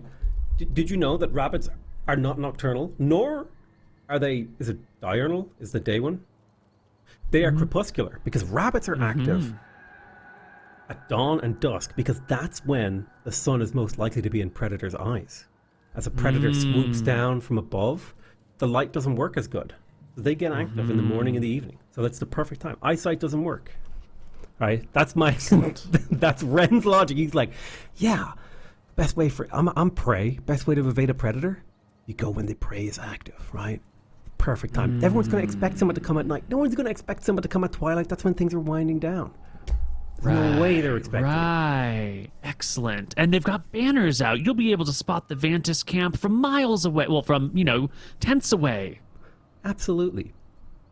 Okay. So there's a little ditch. And there's some torches and some rope strung around it and some guards posted. Is there a guard? I mean, it's not shoulder to shoulder guards, but there's a guard every 100 feet. You're not going to tell me that these are the most disciplined guards that have ever lived, okay? These are military men. They're going to be leaning on shit and they're going to be chatting. It's the evening. They're relaxing. It's been safe. They're in the heart of the country. They're in the safe place. And unless they've been briefed that the Mift are around... Well, they are trained... In theory, they're trained professionals who are stationed to watch an important yearly congregation of diplomats. But they are in safe territory, and there's a lot of them. So, I don't know. Do you think, like, an honor guard has their shit together? Or are they pretty casual? These are casual. These are fucking losers that they've sent on this loser diplomatic mission that no one wants to go on. It's meaningless. You know what it is? It's a ceremony. It's like nobody wants to go on this mission. You send unimportant emissaries on this one. The real diplomacy is done by the sword in the Varanasi Kingdom. This is some delegation bullshit. You sent there, you drink a little wine, you say a few platitudes, and then by the time you go home, war has already broken out and shit's gone to hell, okay? I hear that the Marine Corps places their least skilled soldiers to guard the tomb of the unknown soldier. Those guys are just the shit members of the Marine Corps, because you just got to hang out and watch, right? There's nothing to it. True. So the first thing I'm going to do is, as they're setting up camp, I'm going to do a vibe check on the camp follower camp. And I'm going to see how close is the camp follower camp to the emissary camp. Yeah, that's an easy thing to do. It's a couple 100 feet, maybe 200, 300 feet, something like that. Okay.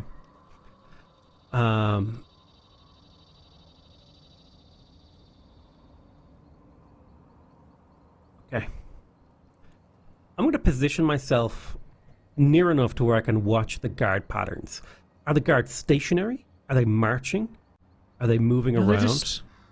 They're just standing there, one every like 100 feet or so. The camp isn't that large. It's maybe like, I guess, it's like 100. Yeah, it's about 200 feet by 200 feet. So there's a guard on each corner, and then there's a guard in between each corner. And they're just kind of standing there at their post. Can I see Barry? You're looking. Well, these guards are not the guards of the individual kingdoms. These are the oh my god, what is it called? The Hornstead Kingdom guards. These are the ones that have been brought here to watch the camp, and then each individual like kingdom that is on this mission has their own soldiers who do their own thing. So these are just fucking Hornstead Kingdom dudes. Oh shit, these are imperialists? Well, you know, they're pulled from all different rakes. They might be imperialists, they might be miffed, they might be royalists. It's hard to tell by looking at them, but they're people who've joined the army, so they're probably imperialists or royalists. You know, probably. Maybe. Yeah. I got a fucking Hail Mary play, okay? And it relies on my charisma. Because at this point I've realized, right, the plan was awesome, it was perfect, but the reality is I don't think I can sneak in with these guys watching. No, with the fire ring and the ropes and the 8 dudes on each corner, so on and so. So I'm like, listen, it was a perfect plan. If I had caught them before Jaden, maybe I could have made it work. But right now, an idea strikes Ren. And Ren doesn't even have time to fully think it through before he starts walking over to the camp. In the twilight. In the twilight.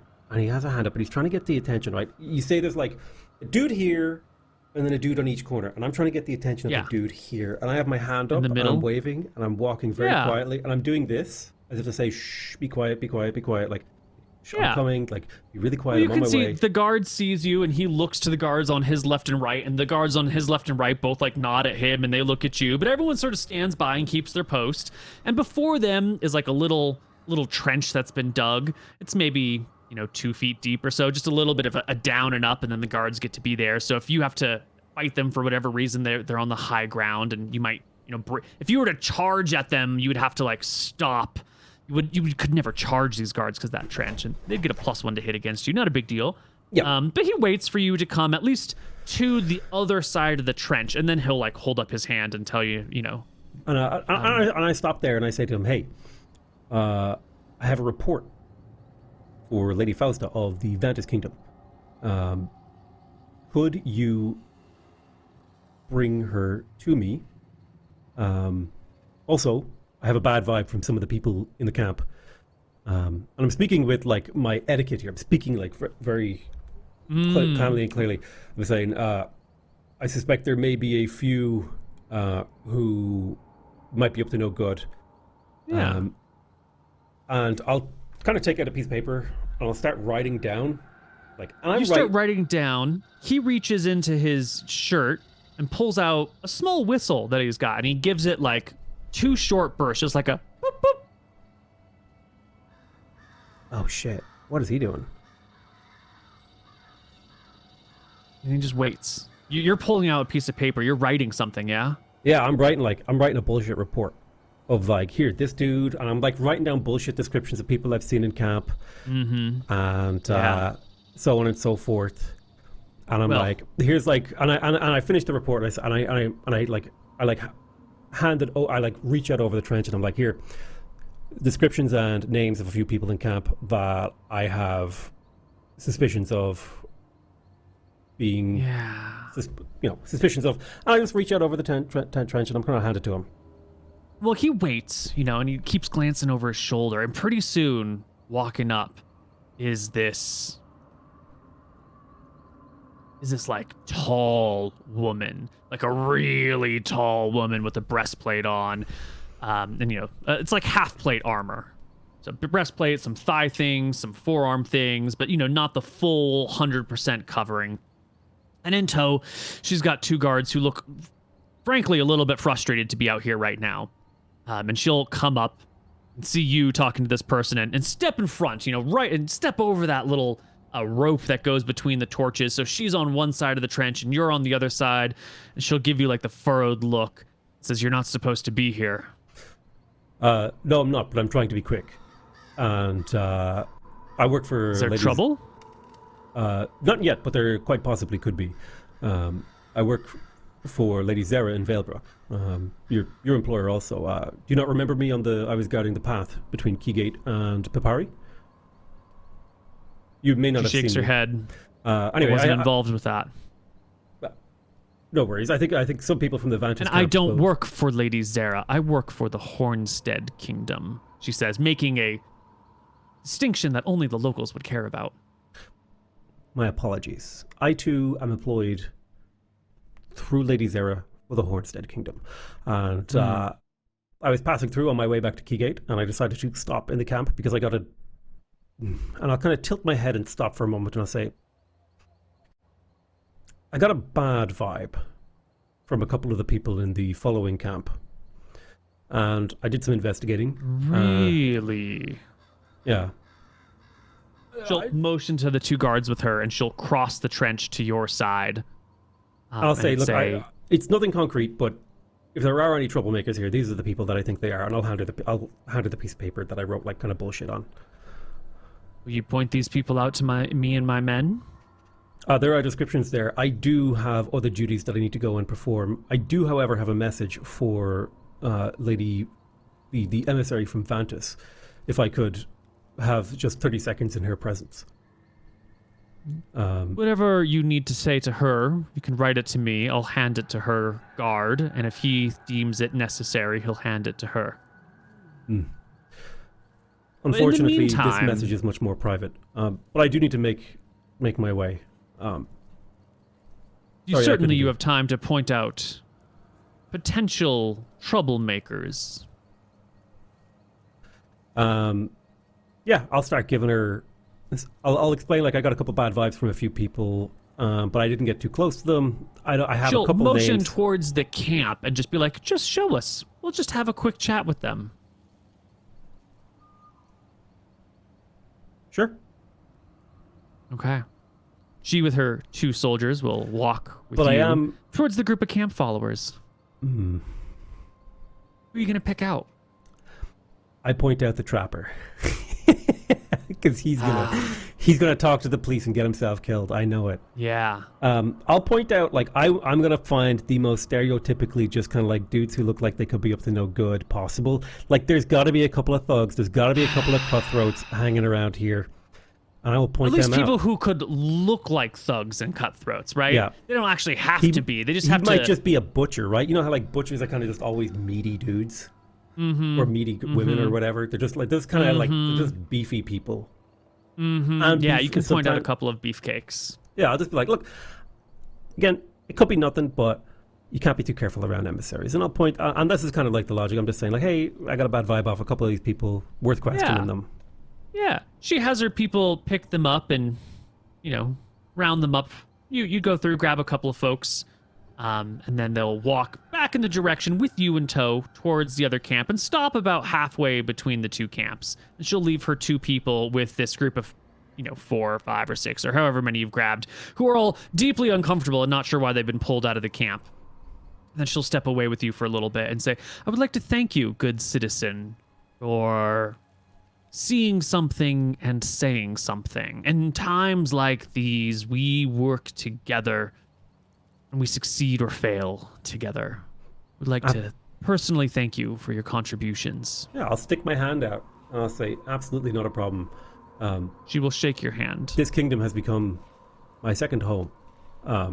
And, well, it has treated me well, and I intend to treat it well also.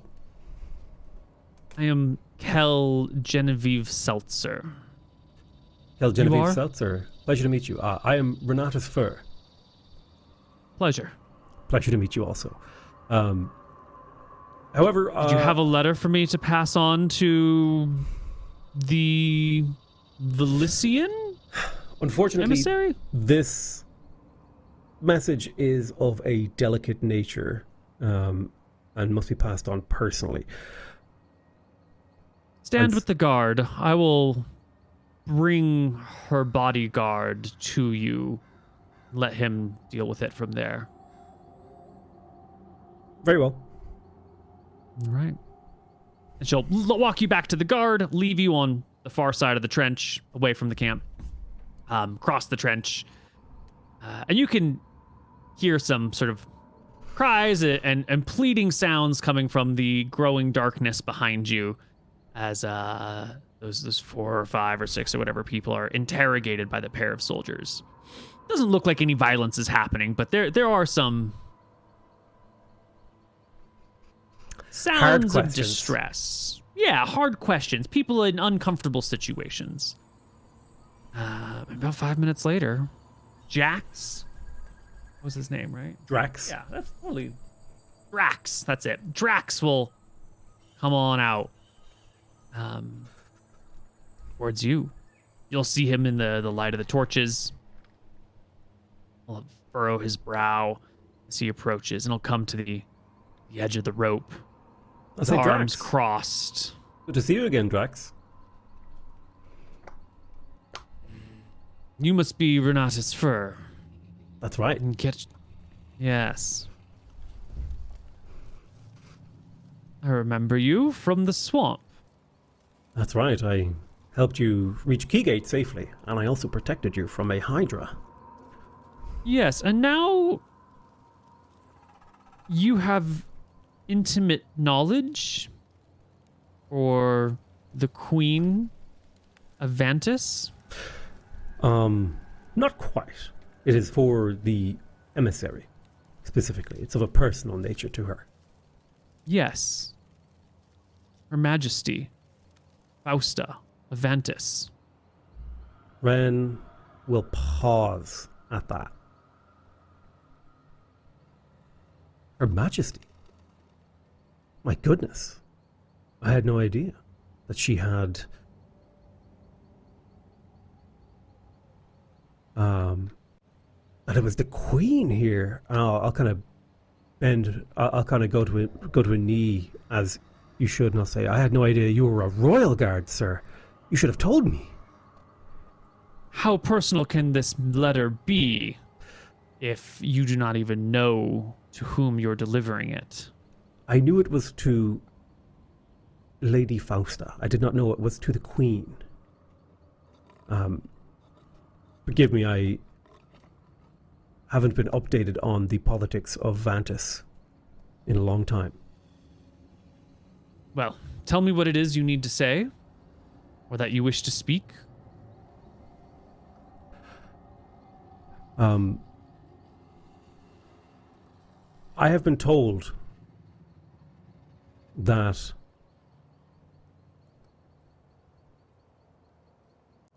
her first son still lives. I do not know what that means.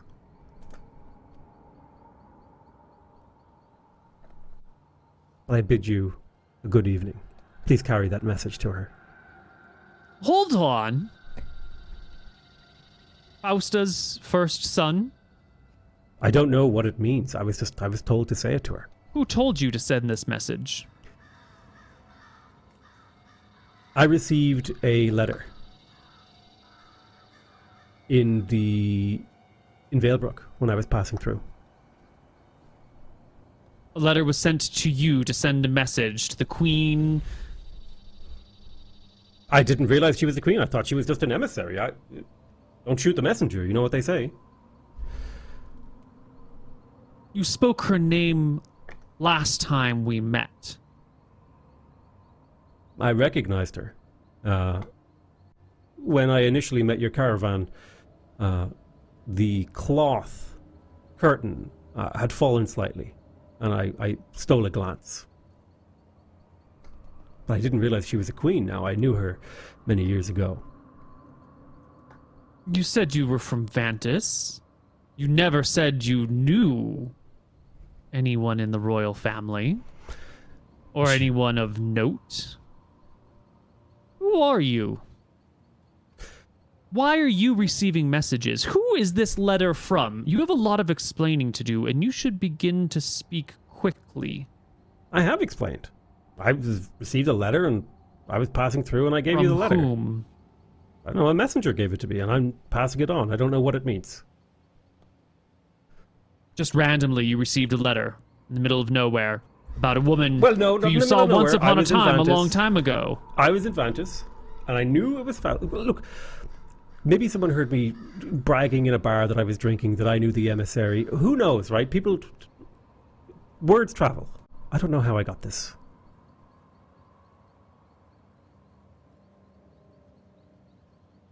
And so a letter, a message, so important that her son Well, you would is still think, alive. and like now I'm getting a little bit into. Well, you would think that like someone's son being still alive would be an important message. I didn't know. I haven't seen her since we were children.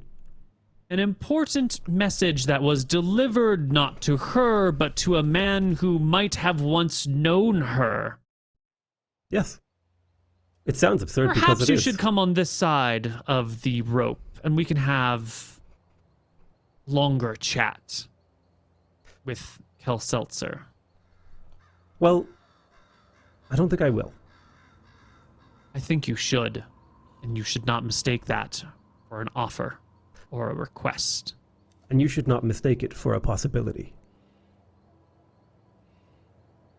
The guy will turn to the guard next to him. As he Summon the turns, I guards. sprint away. The second he turns his head, I sprint away. Boosh. I'm gone. All right. You're dashing. You're dashing into the night, which is turning to twilight around... No, the twilight that is turning to night around you. And then immediately the whistle comes, but it's not the boop, boop that it was earlier. It's boop, boop, boop. 3 long ones in a row. And then there are some shouts. And if you steal a glance over your shoulder, you will see Drax I coming disappear after you. into the camp. And I fucking disappear into the camp. Yeah, you've got a head start. And this, you're not in armor right now, are you? Are you encumbered at No, all? I'm wearing leather. You're only lightly encumbered with your gear. Now, Now, yes. when you're armored, the normal soldier is normally at moderate encumbrance for, with their armor and all their packs and everything. But in the evening, when you might just have your armor and your sword, but you don't have your backpack, or maybe you only have like half your armor on or something like that, he's also only lightly encumbered. And so it's going to be a quick dash. You're running. Oh, you've got a bit of a head start. If this is a... He's running. If this is a... yeah, I guess I'll... He's dashing after me. Yeah, okay, I'm thinking. I'm going to need you to make me... Let's see. We said it's about 200 feet from one to the other. You can go 360 feet in a round if you're running. You're moving quickly, actually. If Yep. you're running, you can go a lot farther. So the distance between where you are and how far you can go in a round is so great that I think your head... It would take more than 200 feet for him to catch up to you. So I'm going to let you... You wanted to hide? I'm going to disappear into camp. the camp and just whip Right. through the camp real quick. And what I'm looking for is a horse I can steal. Oh, we're going to escalate to horse theft. Oh, fuck yes, we Love are. it. Okay. Well, if you're going to look for a horse to steal, that means you're looking for a horse who doesn't have a... Oh, I would start riding it, and as I'm riding it, I would cut the packs off it. Right. You need a horse that's not tied up. Oh, it can be tied up because I'll cut that fucking rope. Okay. And I'm quick too. I got 15 decks. Yeah. I got animal You're handling. nimble as shit. I'm a nimble old man, okay? I was a dex All right. fighter. Now, here's the thing. If 2 people are just in a flat-out chase, strength is the thing that you need. That's the ability to pump those legs. But if you're trying to outmaneuver someone, dex is the thing that you need. And you know, with only 9 strength, there's no way you're going to be able to outrun Drax. I mean, maybe. It would be a Hail Mary, right? You've had like a 25% chance to do it. Oh yeah, I'm dodging. So you're going to need... I'm You're going to weaving. need to give us a duck and a weave And I'm going to need opposed dex checks between you and our good old Drax over here. Boom. Okay, here comes my dex check. Plus 15. Oh, no! An awful roll. It's an awful roll. Yeah, you know what happens in the twilight? There's a gopher hole. Ugh. And you just fucking put your foot in the hole at the exact wrong angle. You sprawl forward. You're dexterous, man. You can tuck and roll, but by the time you get back up, the whole advantage of like being out in front of Drax has been narrowed, and Drax is hot on your heels. What did he roll? Out of curiosity? 22. I accidentally hit the GR instead of just the R, and so it's rolled just to the GM. But he rolled a 11 plus 11 is a 22. And so we're gonna give Drax a grab attack. Oh, just no. to see if he can grab you by the back. If he's trying to grab me, I'm fucking daggering him. Because he's unarmed right now. Yeah, he doesn't have a weapon in his hands. He's got a sword at his side, but it's not in his hands. And so as you're coming up from the roll, you can hear the grunt of the like last surge forward as the hand comes out towards you. It's a 9. It's a miss. It's just barely a miss. I fucking... You can stand and fight. You can stand and shank. But this is a royal guard. There's a lot of HP here. I'm dipping. I'm dipping the fuck out. Okay. And I'm dodging through the camp back and forth, and I'm looking for a horse. All right. I'm going to need a perception check from you. Boom. Spot a horse in the dim light. 20. Oh. I find the sexiest horse. It's so, it's not wheezing at all. There's no coughing on this horse.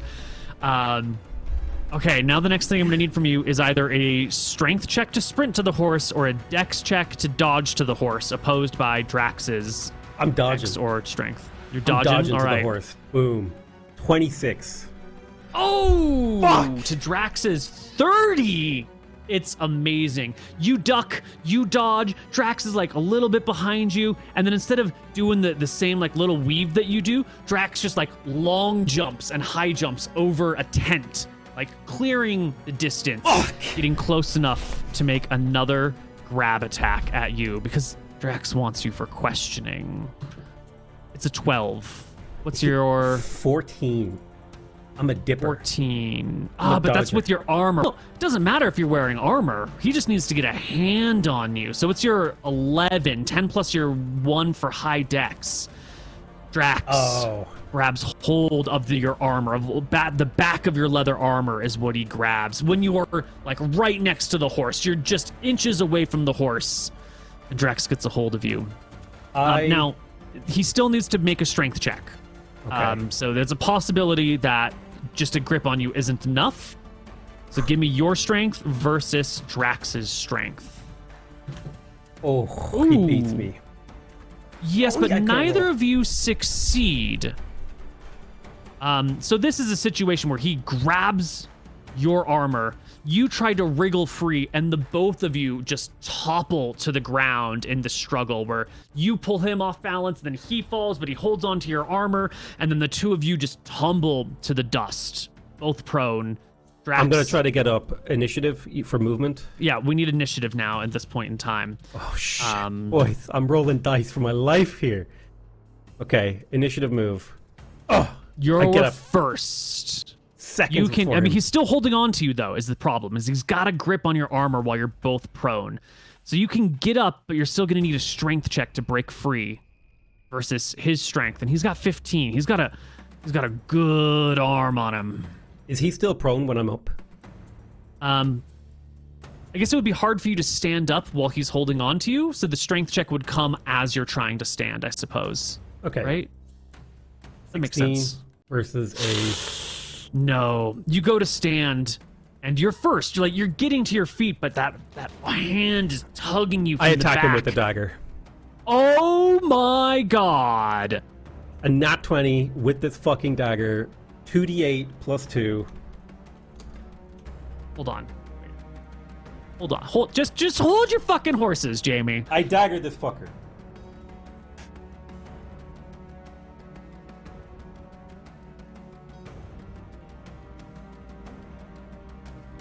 right, well, it's definitely a critical hit.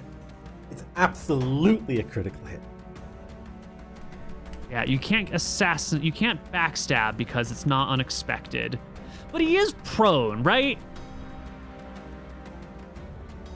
Give me a d20. If you can roll an 11 or higher, you're standing above him. I'll give you a backstab on his front because you have him in a really disadvantaged position. Now, perfect, excellent. Regular old damage here. Roll me 2d8 plus, I want to say 2. 13 damage to the face. And as I plunge the dagger into him, I say, let go. Well, we're going to roll for Drax's con right now. Yes. He's weak. You can't be a royal guard with 5 con. It's just not. It's not a doable. He's a nepo baby. He got nepotismed into the role. His family wouldn't allow him to not be a royal guard. They had to maintain faith. He got nepoed into it. Easy. All right. Well, hold on. I need my book. I need to see what his HP penalty is.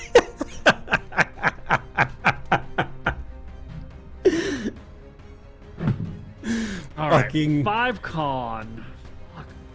I think my health should be full, not whatever it is. Yeah, you're at full HP. Definitely. All right. 5 con is only -1 on each of his HP rolls, but he is an 8th level fighter. 8th level? Bro. Yeah. You're joking. So 50 minus 8 is 42 HP. And you did 13 damage. 42 minus 13 is 29. So that's actually like a third of his life that you did in one single blow. You know what? Just because it's the two of us, and it's just the two of us. Short. Let's go to the critical hit tables. It's unlikely to make a difference. He'd have to roll really poorly on this d20. He'd have to roll poorly. Ooh. That's pretty poor. Yeah, I gotta check that one. Yes, that is poor. Okay, so I need you to roll me a d10 for where you stab him, and a 2d4, and the 2d4 is the important one, for how severely you stab him. A 10 is the head. He's in the head. 2d10? 2d4. Wait, don't roll it yet. Hold check. Because this one is the severity. That's the location. The severity is what matters. Got him in the head, boys. We got him in the head. Like a 1 to a 3 is essentially nothing. A 4 and a 5 is still pretty insignificant. If you get like a 7 or 8 or something, it starts to get really scary. I'm just looking for the severity. This is technically a medium-sized weapon against a person. Yeah, it is 2d4. You need to roll well on the 2d4. You have to roll really well. It's important. Chief, Martha, all the gods of Arcadia, please fuck. Oh, it's a shit roll. Piercing, humanoid, head, 1 to 3, no usual unused. Bummer. That was so close. That was really great. Roll it again. What would you have gotten if you had gotten a second roll? Just for funsies. Oh my god. That would have been beautiful. That's helm, damaged, faced, injured, stunned for d6 rounds, minor bleeding, 2/3 movement, -4 penalty to attacks. Fuck. Oh, so close. Retcon me in with a +1 to that crit roll because I'm a rogue. Oh, you should have lawyered for it beforehand, not afterwards. I should have. Once the die are cast. No. Yeah, it's fine. It's fine. You stab the shit out of him in the face. It goes like right across, all over. Splitting open the side of his cheek, cutting into the gums, loosening the teeth. And I'm positioned to cover him further. I'm not going to keep attacking him if he lets go. Because I feel like if he's drawing a weapon, he's not going to get an attack this round, right? Because it's all chaotic. Well, his weapon's at his side, so he could draw his weapon and make an attack this round if that was his plan. If he wanted to kill you, that's what he would do. But you're not any use to him dead. He needs you alive, and he passes his morale check with just flying colors, not even any concern. So with already fighters, I know, royal guards and everything, such a bitch. He's got a hand on the back of your armor. You've turned and like slashed him, stabbed him in the face. He's got this awkward grip on you as you're standing and he's standing. The problem is that if he goes to punch you or throw you to the ground, you have a dagger in your hand and you would get an attack against him at +4 to hit and damage, which is not great. That's not an ideal situation. But he's already holding on to you. And so what is he gonna do? What's Drax gonna do? I'm He's an in old a bad man spot. with a dagger. He just thinks I got lucky, right? Yeah.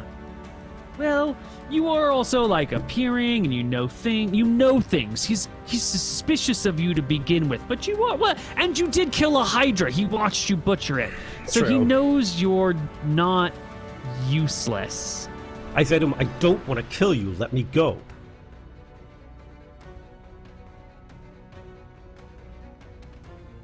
Drax is gonna do the smart thing. Drax is gonna do the brave thing. Drax is gonna do the thing that is fucking hard to do, but it's the ideal strategy. And he's just gonna stand there, and if he needs to be hit, then he's gonna be hit, but he's gonna hold on to you for dear life while calling for reinforcements. He's just gonna plant his feet and pull out the most bitch maneuver he can do, which is, I've got 29 hit points remaining, and there's no fucking way he's gonna land another blow on me. So he keeps a grip on your armor and buckles down and calls out. Now there's guards that are coming. They're gonna be behind you a round or two. Get one more round. Maybe if you're lucky, 2 rounds, because it's dim light and they might have a hard time finding you. You're in the middle of all these camp followers.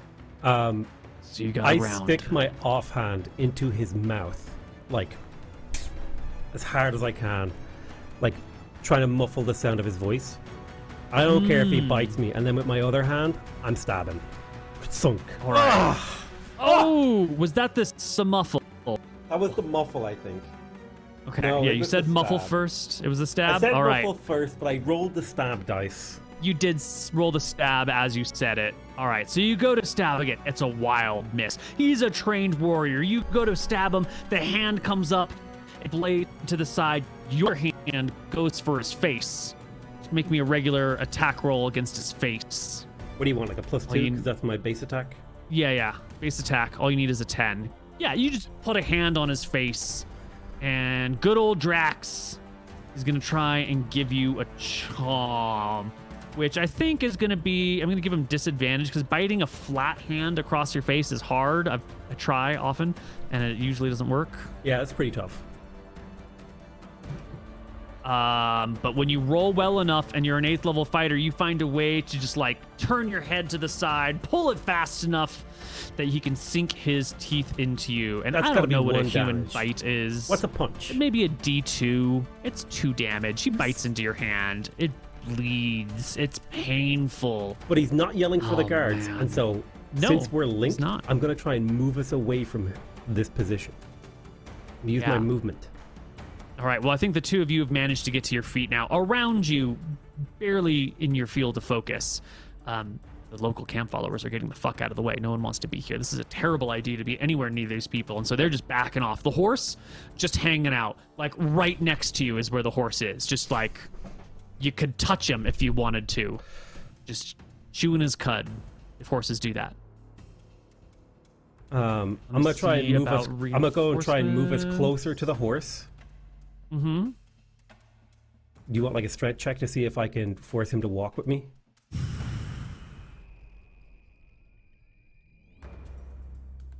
Because he's got to have blood in his eyes, right? He's just holding on to me. He's just holding. He's got blood in his eyes. He's bleeding from his gums even. Yeah, it's a mess.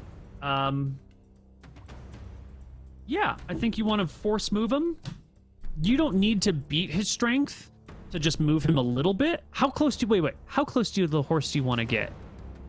Like, what is the dealio here? Close enough to where if I were to break free of his grip, I could get onto the horse quickly.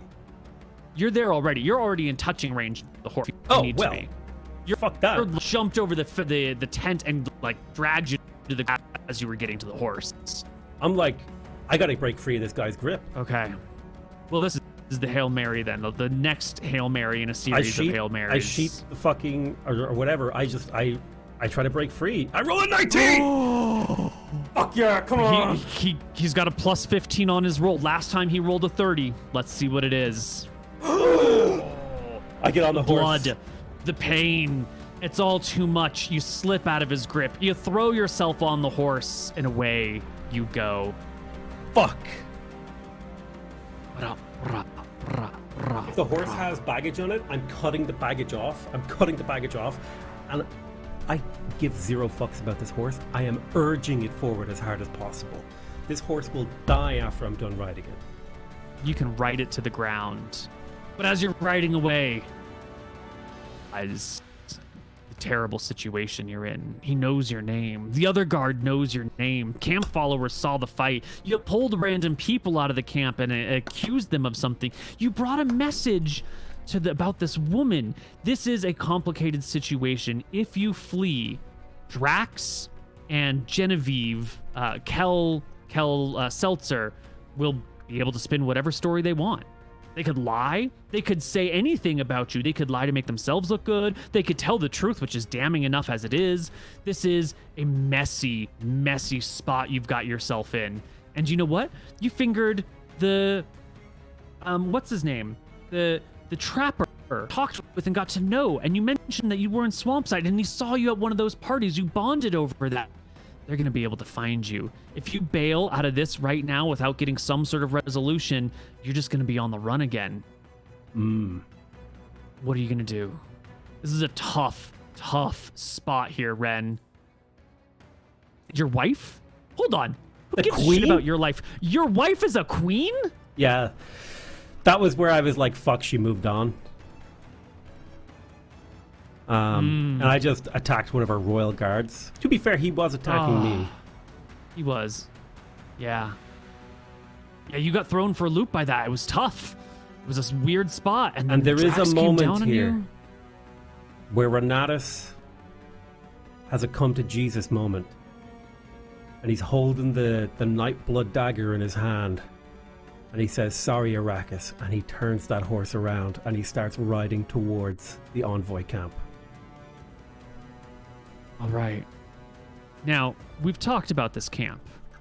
There's a 2-foot trench. Makes it hard for a human to charge the camp. And then there's some torches with a small rope between them that Kel Seltzer just stepped over without any problem. This isn't necessarily an acrobatic horse, but a 2-foot gap, maybe it's like 4 feet at the top if it's an equilateral triangle. Your horse could clear that, right? You've got animal handling. Do you have horseback riding? Oh, yeah, I do. Yeah? Wait, is it advisable for me to even do this to try and go back and see my wife? Hail Mary it? Advisable? Nothing about this campaign is advisable. Fuck, it's what he would do, though. He's gotta know if she still loves him. He's gotta know. How could he not? How could he just do the fucking gamer thing and just be like, oh, I walk away with my dagger? No, he's gotta go see her. Fuck it. If he gets executed, he gets executed. This is what he would do. What my character would do. I hate that excuse. But this is what I would do if I was Ren. I want to go. Okay, here we go. A king proficiency can perform all the following feats are automatic, others require proficiency check. The character can urge the mount to jump tall obstacles or leap across gaps. No check is required if the obstacle is less than 3 feet tall or the gap is less than 12 feet wide. So, with no check necessary, you can vault into the camp past the guards. No check necessary. You have the horseback riding, right? Yep. Yeah, well then you're fucking good. You can get in. Let me think about this for a moment.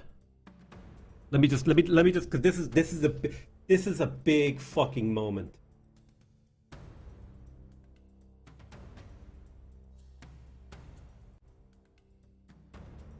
Fuck it, dude. What this is, when the stories are told of like Omega torpedoes, this is gonna be one of those moments. Because it's either this is gonna be an absolutely amazing piece of storytelling, or it's gonna be me just fucking inting so hard that I ruined the progress we made in the campaign. And it's gonna go one of those two ways. And the only thing I can do is trust that I'm telling an interesting story and that my party won't hate me. Okay. It's for love. This is for Jamie. love. We rolled a 6 on the love check, okay? He's gotta know. Wrong. All right. You turn the horse around. You head back to the camp. You notice in the dwindling, almost non-existent light that remains, there's a couple of riders that are headed the direction you were going, but now you're headed this direction, and it's dark. They don't know who the fuck you are, but you're not the person they're chasing because you're going in the wrong direction. So you ride right past them. Maybe they turn around and follow you, maybe not. You've got one task in mind. You see the camp up ahead. Those torches make a perfect square around the camp. You could see it from miles and miles away. You're a trained horseback rider. You can leap this. Are you ready? Are you ready to jump into the camp? I have the fucking Camp Nefarious flag. I'm like a laser. I leap that bullshit. I don't even, like, is the tent tall enough for the horse to ride into? Because that's what I'm doing. I'm not even getting off the horse. You can... Unfortunately... The tent is not large enough for you to ride the horse. This is fucking royalty. Have you ever seen in those Yeah, but they had to movies, carry the tent on a palanquin through a swamp, so they brought the small tent. They brought the cuck queen tent. Okay, they brought the cuck tent. Yeah. All right, I'm so sorry. I tumble off the horse and I send it flying, and I slap it on the haunches, hoping that the horse will run off, distracting people, and I tumble into the queen's tent. All right. You're over the moat. The guards are in an uproar. The whole camp is in an uproar. You can see that people are coming out of their tents, that soldiers are gearing themselves up, like something's gone wrong. The whistles were being blown. There's riders out. Everyone's in a panic. You're going through the area. And we've talked about this before. You're a military man, right? Mm-hmm. You understand how a camp is formed. You know that if you're in the first half of the column, you're going to be in the first half of the camp. If you're in the first quarter of the column, you're going to be in the first quarter of the camp. And so you saw them on the way in. You saw that they were 30% down the line. You know roughly in this 200 by 200 square where she's going to be. It's really just a matter of, is she on the left side or is she on the right side? One of those two things. 1d2? You want a 1d2? No, I want a...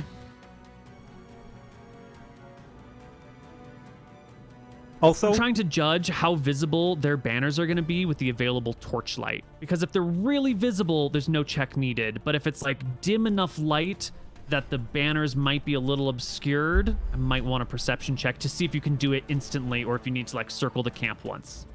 fuck. Yeah, I think you got to circle it once. As you're circling, there will be a series of 3 javelins thrown at you. 1d20 plus 1 for each of them. The first javelin is a critical hit. That is going to be 2d6 damage on a critical hit. What's your max HP, Jamie? 14. Yeah, I think I'm dead, dude. Okay, it's only 4 HP. It's only 4 HP. Woo! 1d20 plus 1 for the second javelin. Wait, It's a horseback AC? Come on. Give me some horseback AC. There's no bonus AC for being on horse. That's some... Okay. Oh, it's a total of 10 damage so far. 1d20 plus 1 for the last javelin. It's an 11. It's just misses. shy. You're at 2 hit points as you find the camp. Jump off the horse. Roll into her tent. There's your wife. There's the queen, Vantis. I still have javelins sticking out of me, okay? Her face is open. And I look at her. Shock. And I say, Fausta, I needed to see you. And she I hear collapses you're a queen. into your arms, throwing them around you. And then I hold her and I whisper to her and I say, call off your guards. They're after me. It's only a moment later that the tent bursts open, and stepping in I are collapse her to the royal ground, guards. wounded. She stands over your body, holding up her hand to the guards, who go immediately to drag you out. And all she has to do is say, stop. And they freeze in place. Drax is there shortly thereafter, moments later. And He comes into the tent. It's a small tent. It's crowded with the soldiers that are entering. And the queen, standing over your javelin-riddled body, points out and says, "Go." The other guards immediately, Barry, Hector, and whatever the other fucker's name was, they immediately begin to retreat. But Drax points at the man on the ground, you, and says, "Your Highness, this man knows you. He has a message for you. He's dangerous." I turn And I say to Drax, "Sorry." still standing over your body, she points out the tent and says, "Go." She loves me. Kind of, maybe.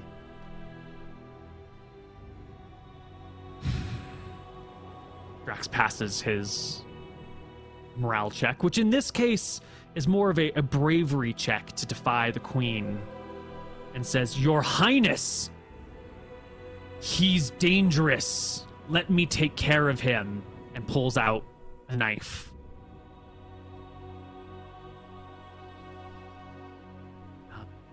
And she just stands there over you without saying a word. He looks nervous. Whatever he does here, he'll have to answer for it back home, one way or the other. And God, you're a threat. If he doesn't get rid of you, he's gonna get it. But if he defies a direct order, he's gonna get it. Do you have anything to say?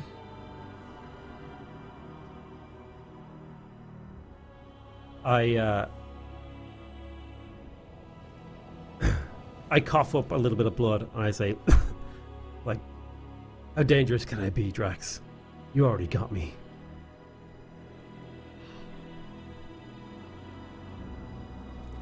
He'll step behind the tent, and then the tent walls are, paper thin.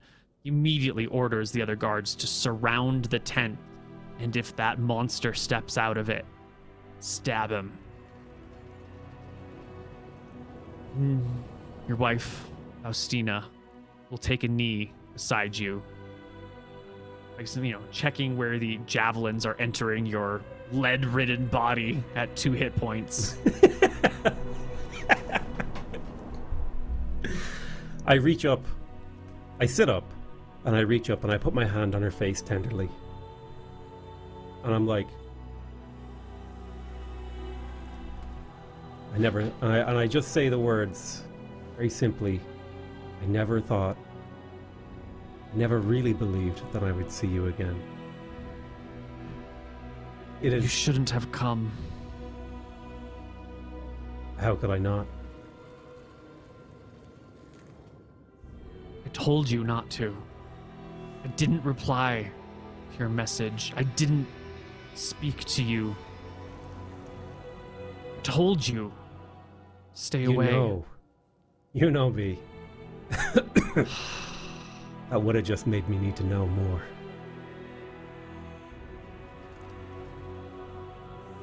What are you? I just need to know. I needed to know if you still loved me. I know you're married to someone else now, but...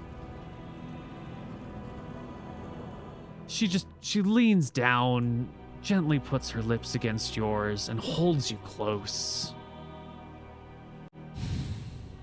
I didn't have a choice, she says when her faces finally part. I'm like holding her, like my hand is here on her chest, and I'm like, I know you didn't. Those bastards did this to us. Did this to our people. And I say to her, August lives.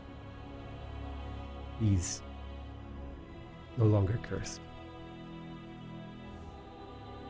Face brightens for a moment. She looks over your wrinkles, flecks of gray in your hair, gnarledness of your knuckles.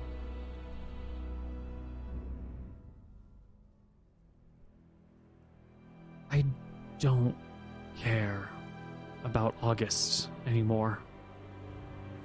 Okay. I need to escape. But I can't. I don't have time to tell you. We can get you But out. when you can, come get me. We can get you out. Get me out of here. King Culp is a psychopath. I know. I can't imagine what you've been through. Just as you can't imagine what I've been through. But whatever it is, we'll always have each other. And I reach up and I hold her hand and I say, and when I can, I will come get you. You just have to get me out of here. She nods. Yoink! The javelin's out of your body. Pat him down a little bit.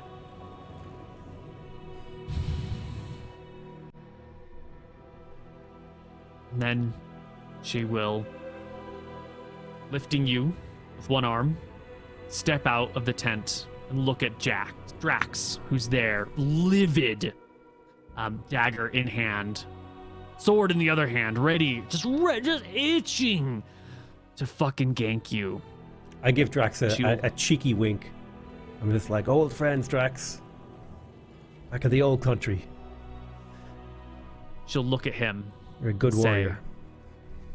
This man is my spy. Do not tell anyone. Leave him unharmed. Leave him be. Do not provide him aid. Do not hinder him. Pretend you've never met him. And if you ever see him again, allow him to speak with me in private, away from prying eyes. Do you understand what a spy is? Do you understand how you have undermined your kingdom's operations? You do not know the business you are a part of, Drax. You are too young to understand the things at stake. Take him out of the camp. We will forget this. And with a rough shove, like a I don't really give a shit about this guy shove, she puts a hand on your back and just pushes you unceremoniously towards Drax. Thank you, my queen. And I'll manage like a wounded stoop, bow, kind of a scrape, before I stumble my way out of the camp. Right. With that, you can stumble out of the camp. Drax has a grip on your shoulder that's tight. Like I'm not going to let you go, but it's not like a I hate you and I'm going to try and strangle you grip. It's that like, shit, maybe there is something going on here that I'm not really aware of. But I'm going to just get this person out of the camp and move on. And getting to the border, guards, so many guards. Royal guards, kingdom guards, hell, Seltzer's here as well. Drax will wave her off. Push you to the other side of, there's one entrance into the camp where there's some boardwalks. Push you across the boardwalk towards the road. Turn and exasperatedly explain the situation, or at least some variant of the situation to the assembled guards. Ren is Hopefully feeling slightly cocky. protecting your cover. So he's feeling slightly cocky, and he kind of points to the javelin wound in the shoulder. He says, "Promote that man," before walking off.